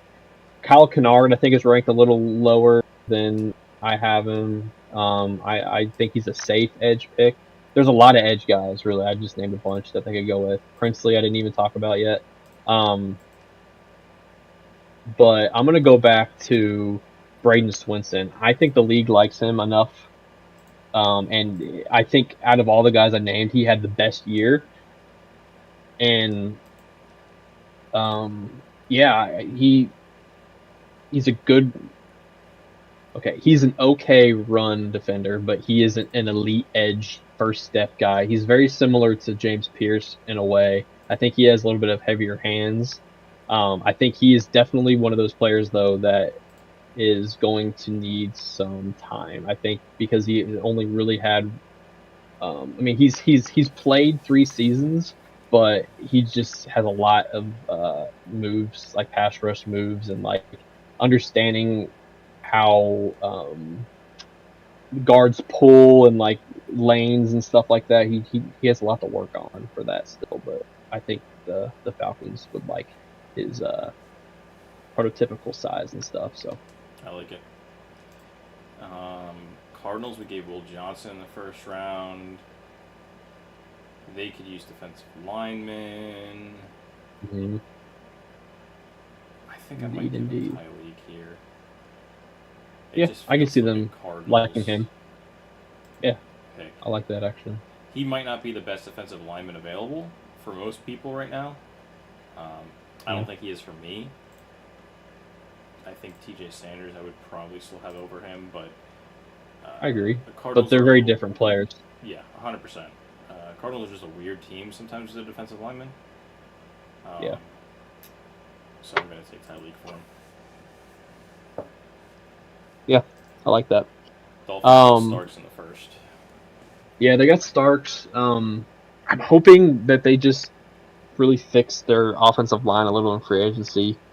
There's a couple guys that I can see them taking and moving to guard. Wyatt Milam, Marcus Bowe, I think could actually play tackle for them. Cam Williams could play tackle for them. Donovan Jackson has played guard and then filled in for Simmons last year at tackle. I think all those guys, it could be a little early is the only thing for me. I mean, it's not super early to where I wouldn't do it, but it's the only thing causing me a little bit of hesitation. I think they still need that Christian Wilkins replacement, and I like the pass rush skills of TJ Sanders, so I'm going to give him Sanders here. Beautiful. I like it. Bengals got Mike Green in the first, which is disgusting, and they're going to add Jack Betch here, which is... Yes, that's exactly what I was going to do. It is disgusting. It gives them some room to move from T if they ever want to. They need to, and if they don't move from T, then it gives them the flexibility of a third wide receiver that they didn't have before. He does things that Chase and Higgins don't do. Not that Chase couldn't do them, because Chase could do anything realistically. But he lets Chase do what Chase does without having to play a different role, a unique role that he is not best suited for. I think that's a good way to put that. He's basically Andre Yoshivas if he was on crack and also didn't go to a Ivy League school. So... yeah, that's a good way to put it. So the Seahawks here, as much as they're Landon Jackson feels like a guy they would like. Princely seems like a guy that they would like. But you know what? I didn't forget. He's still on the board. I'm going to pair the Gamecocks boys together. Eamon Worry and Demetrius Knight. Beautiful, because I was about to tell you the Carson Schwarzenegger would look great in Seattle. I thought about it, trust me, and then I had to correct myself. And that brings us to the Buccaneers, who took Donovan in the first. They could have used Demetrius Knight here too. But I think they've had success with a wide receiver turned defensive back before, and I might be making that up. But might be right. I can't think of. Was it Murphy Bunting? Was it? No, I don't think. I don't know. I'm probably just making it up. So I'm just taking Darian Porter, and I'm gonna stop pretending like I know things that I don't. No, I like it. I don't like how the board fell for the Broncos with us taking all these players that I like and them not falling. Why can't I find Darian Porter? There he is. There's still lots of guys that I like, and I think I'm still going to like what I do. I'm tempted to go best player available and just take a corner because I like Trey Amos so much, but we just do not need it. The defensive line, I like Alfred Collins, but like not enough for me. Like if they took him in real life here, I would be happy, but. Is Cam Scatterboo enough of a Joker type guy? I think yes, he is wide receiver 1. tight end one. I like Caleb Johnson more, and I'm thinking about doing that. Cam Scattergood. I don't. I like Caleb more, but I think Cam is better at catching the ball. And even his size, like running routes, like Caleb can catch the ball, but he just doesn't do it. Like they never really asked him to at Iowa. They're not throwing the ball to the running backs ever. It's like Wisconsin. They don't throw the ball to the running backs like ever. I'm not stuck on running back either, but I'm thinking there hasn't been another tight end pick. As much as I think I'd rather them wait for the third and hope like Ferguson's still there. Mason Taylor's tempting to me here. I won't lie. I like Mason Taylor quite a bit. Well, that was the first thing I went to when you got to the Broncos. So Mason Taylor, Arroyo. Even if I took Ferguson here, they liked him that much. Like I think I could live with that. But I've already taken my wide receiver. There's some guys here. If I hadn't taken Golden, I would have taken a wide receiver because there's guys that I like. I'm not taking 2 wide receivers back to back. So Jamar Turner's interesting to me. You know what? Give me Cam. Give me Cam Scatterby. let's go. I think Sean Payton might actually really like Cam Scatterby. So I would have really thought about taking Scattergood That's good. this pick too. So I think you should take. I'm not going to tell you, but I mean, I'm taking Alika Yamanor. We took quarterback in the first round. This is a Steelers guy. I know we probably should have gone cornerback here. We probably should have gone Trey. But it makes sense. this is a Steelers type of guy. He plays the game hard. He likes run blocking, all those sorts of things that the Steelers love in a wide receiver. Again, looking at the team, do we need cornerback? Absolutely. I think that we address cornerback in free agency. Like, genuinely, I think that we get one of the top guys available in free agency. If we don't, I'm going to be upset. But we need wide receiver probably more than quarterback, realistically, if we're able to secure Fields. I mean, obviously, if we don't, then I we agree. need a quarterback. But we have to address quarterback in free agency in some capacity because we're not in a position to draft a quarterback that we should be starting right away. For sure. So if it's not Fields, it's going to be somebody else. And at that point, quarterback is still a need. It just becomes less of a need. So wide receiver is probably realistically the number one need. I took Dart in the first because I think that there's a real shot that he goes in the first. And again, this is just something different. I wanted to see what the Steelers would look like with Dart on the team. If I had not gone Dart, I would have taken Golden if he was there. But Dart probably would have gone. He probably would have been a Brown at pick 33, frankly, if I hadn't taken him already. So. No, he wouldn't. I would have taken him somewhere else. But anyways. You or I would have taken for the Rams. Yeah, probably. Or I would have. That's fair. But yeah, the Chargers here. I was set in what I was doing, but I keep thinking about they just lost Bosa and there's some edges. I think JT Tuimoloau. I say it wrong, man. I just heard it earlier too. Tuimoloau, yeah, something like that. I think him or Jack Sawyer. I think obviously Harbaugh knows those guys pretty well. Sawyer still being on the board, I think I'm a little higher on him than Stewart's still there too. True. I don't know if he'd go 2 Michigan guys, but honestly, I could see it. I was gonna go Caleb Johnson though, because that is the type of running back that Harbaugh wants. Like I was set on doing that if you didn't take him. Man.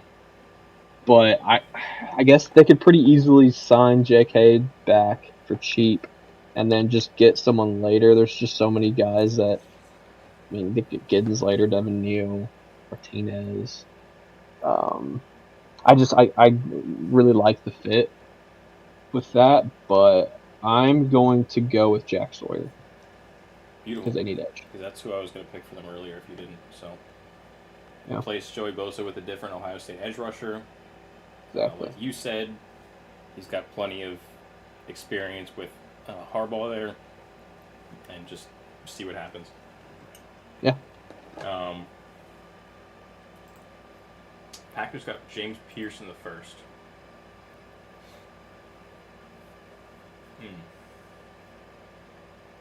Should Jordan Love type of receiver for them. Or maybe more accurately, a Packers type of receiver for them.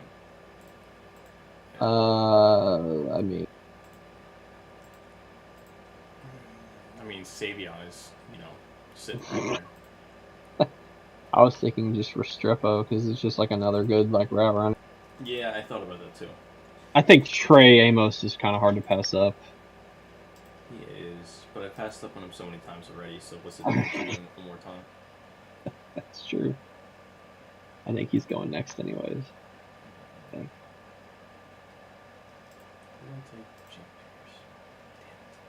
I almost took Landon Jackson for him. I'm taking Restrepo.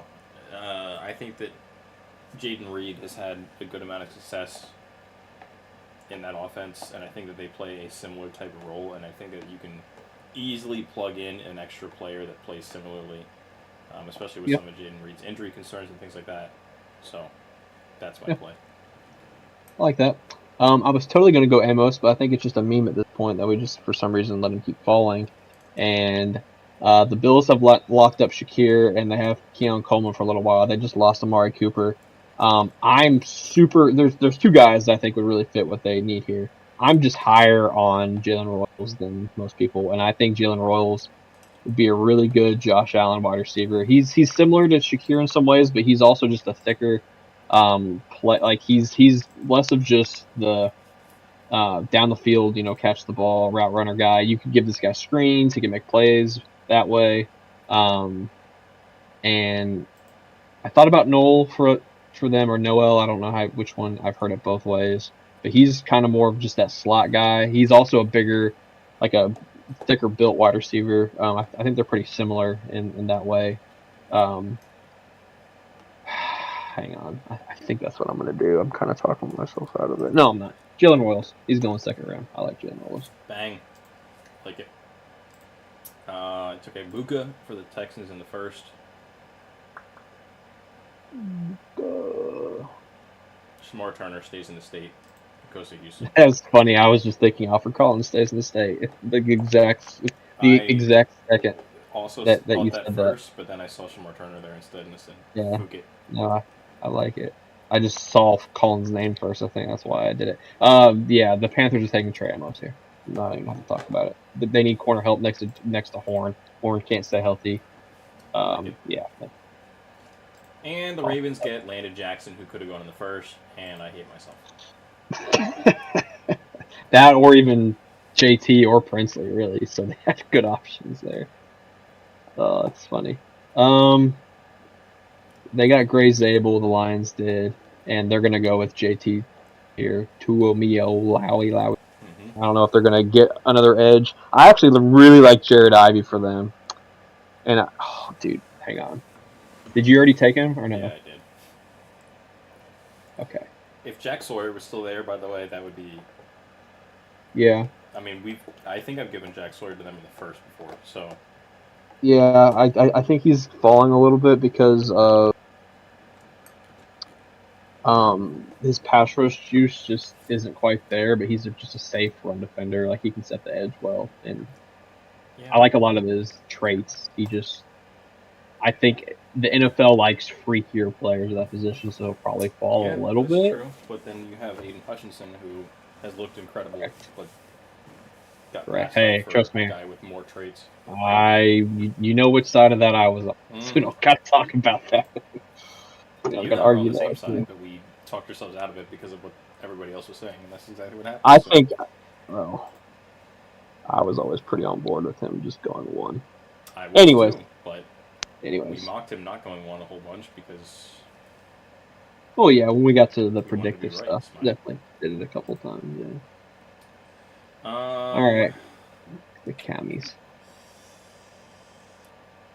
Jaden Daniels to Jalen Noel sounds like a good connection to me. You see it? Azariah Thomas. They also did get Debo too. I'm not that should stop you from taking him, but I just wanted to point that out. Who did I give him first round? Kelvin Banks. That's right.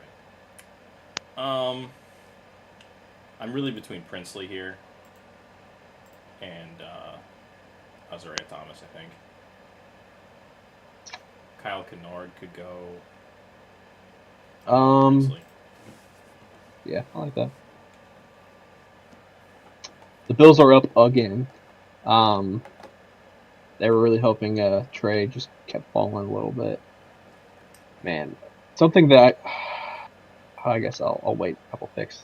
I won't say that. I won't jinx it yet. They went what? They have Darius Alexander, Jalen Royal. Yeah. Elijah Already Arroyo to took. replace Dalton Kincaid. Well, that's what I was going to say. We haven't had any other tight ends go, which happened.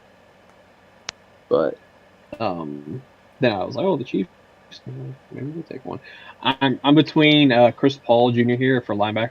I think he's like a Bills linebacker just through and through. The type of side to sideline coverage linebacker that they like. And then honestly, Isaiah Thomas and Benjamin Morrison at corner. I think they probably like both those guys. Morrison, if his injury stuff comes back clean, he's going to be a good value in the second or third round. Mm-hmm. Or if he just ends up, the injuries end up not hindering him too much. Mm-hmm.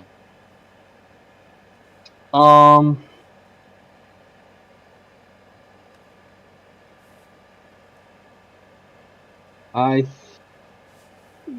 think I'm gonna go with Chris Paul. I just think he fits that defense so well. Who'd you say? Sorry. Chris Paul Jr. Oh. The linebacker. Ole Miss. Perfect. Yeah, he just feels like a Bill. Yeah, I mean, I think that's dead on. I like that a lot.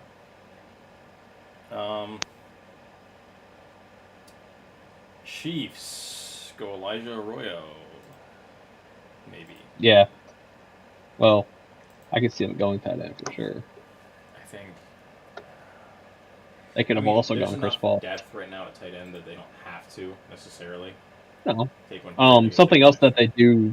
Well, I guess it does say D line on their needs. I was going to say if it doesn't say D line, they could take defensive line, but also I'm really considering giving them Ursary and just having them putting them at right tackle. Yeah.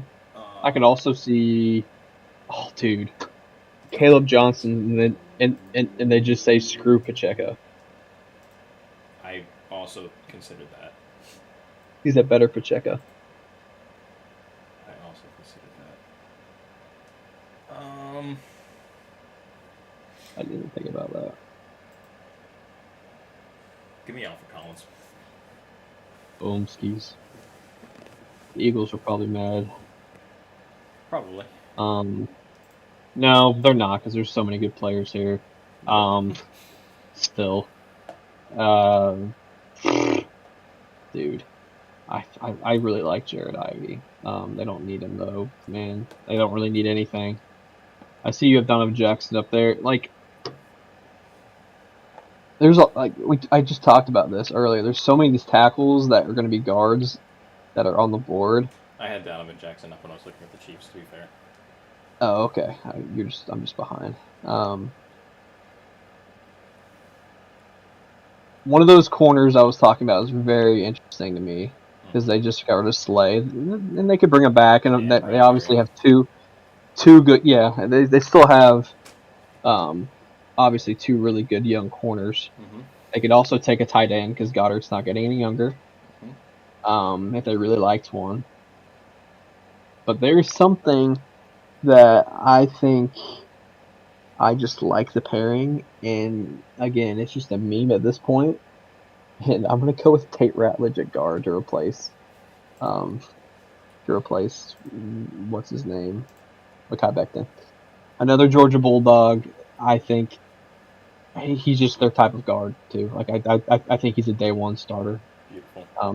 They have him at 91. I think he's going to go probably in the third round, but if he doesn't, this is probably, maybe his ceiling. There might be a couple of teams in the second round, but no.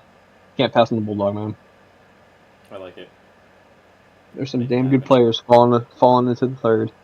Sure are, as there always is. And, it's something where we are surprised by it every year, and every year it happens. So I like it a lot.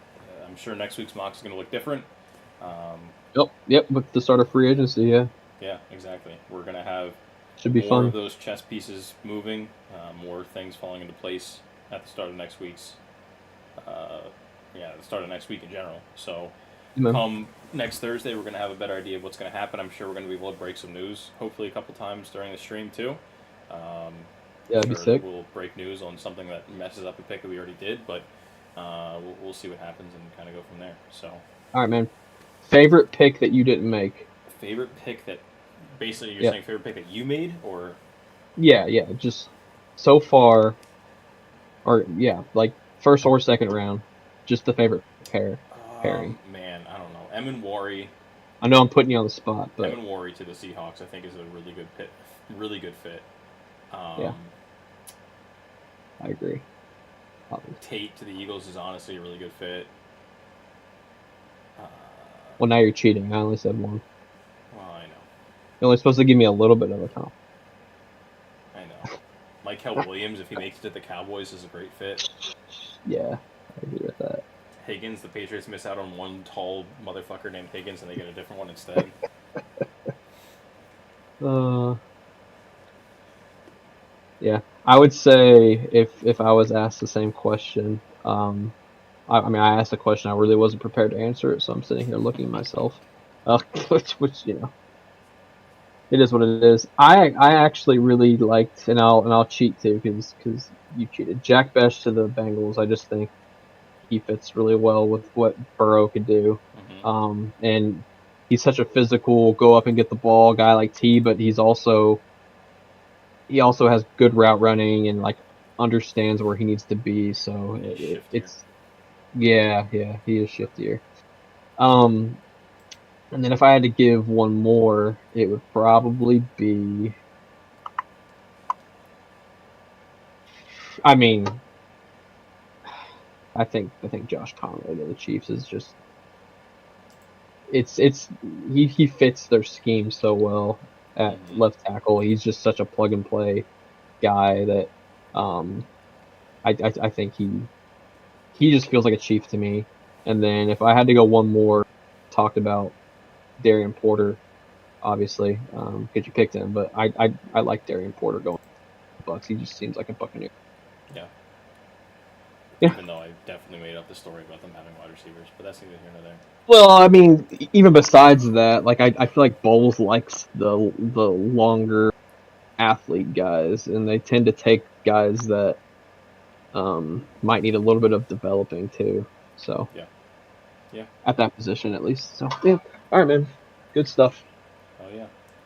So anyway, that's a wrap for this week. I appreciate everybody who stopped by, everybody who hung out. Mort, Laddie, Tyler, Crush, obviously. Thank you for being here again.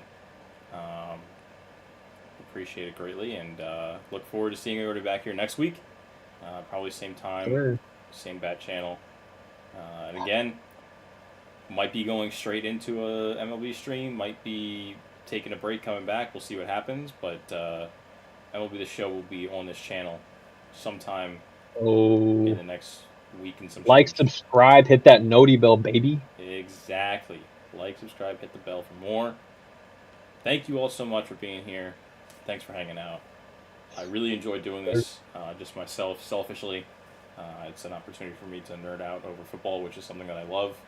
Hang out with one of my best friends and also talk to him about football too. Yes, and sir. predict his players the entire time because I'm good at that. Man, So, couple of times. you know, it's a really fun time for me. So having anybody that comes along for the ride, I appreciate so much. So thank you all so much. Appreciate you. Be safe, be well. See you next week.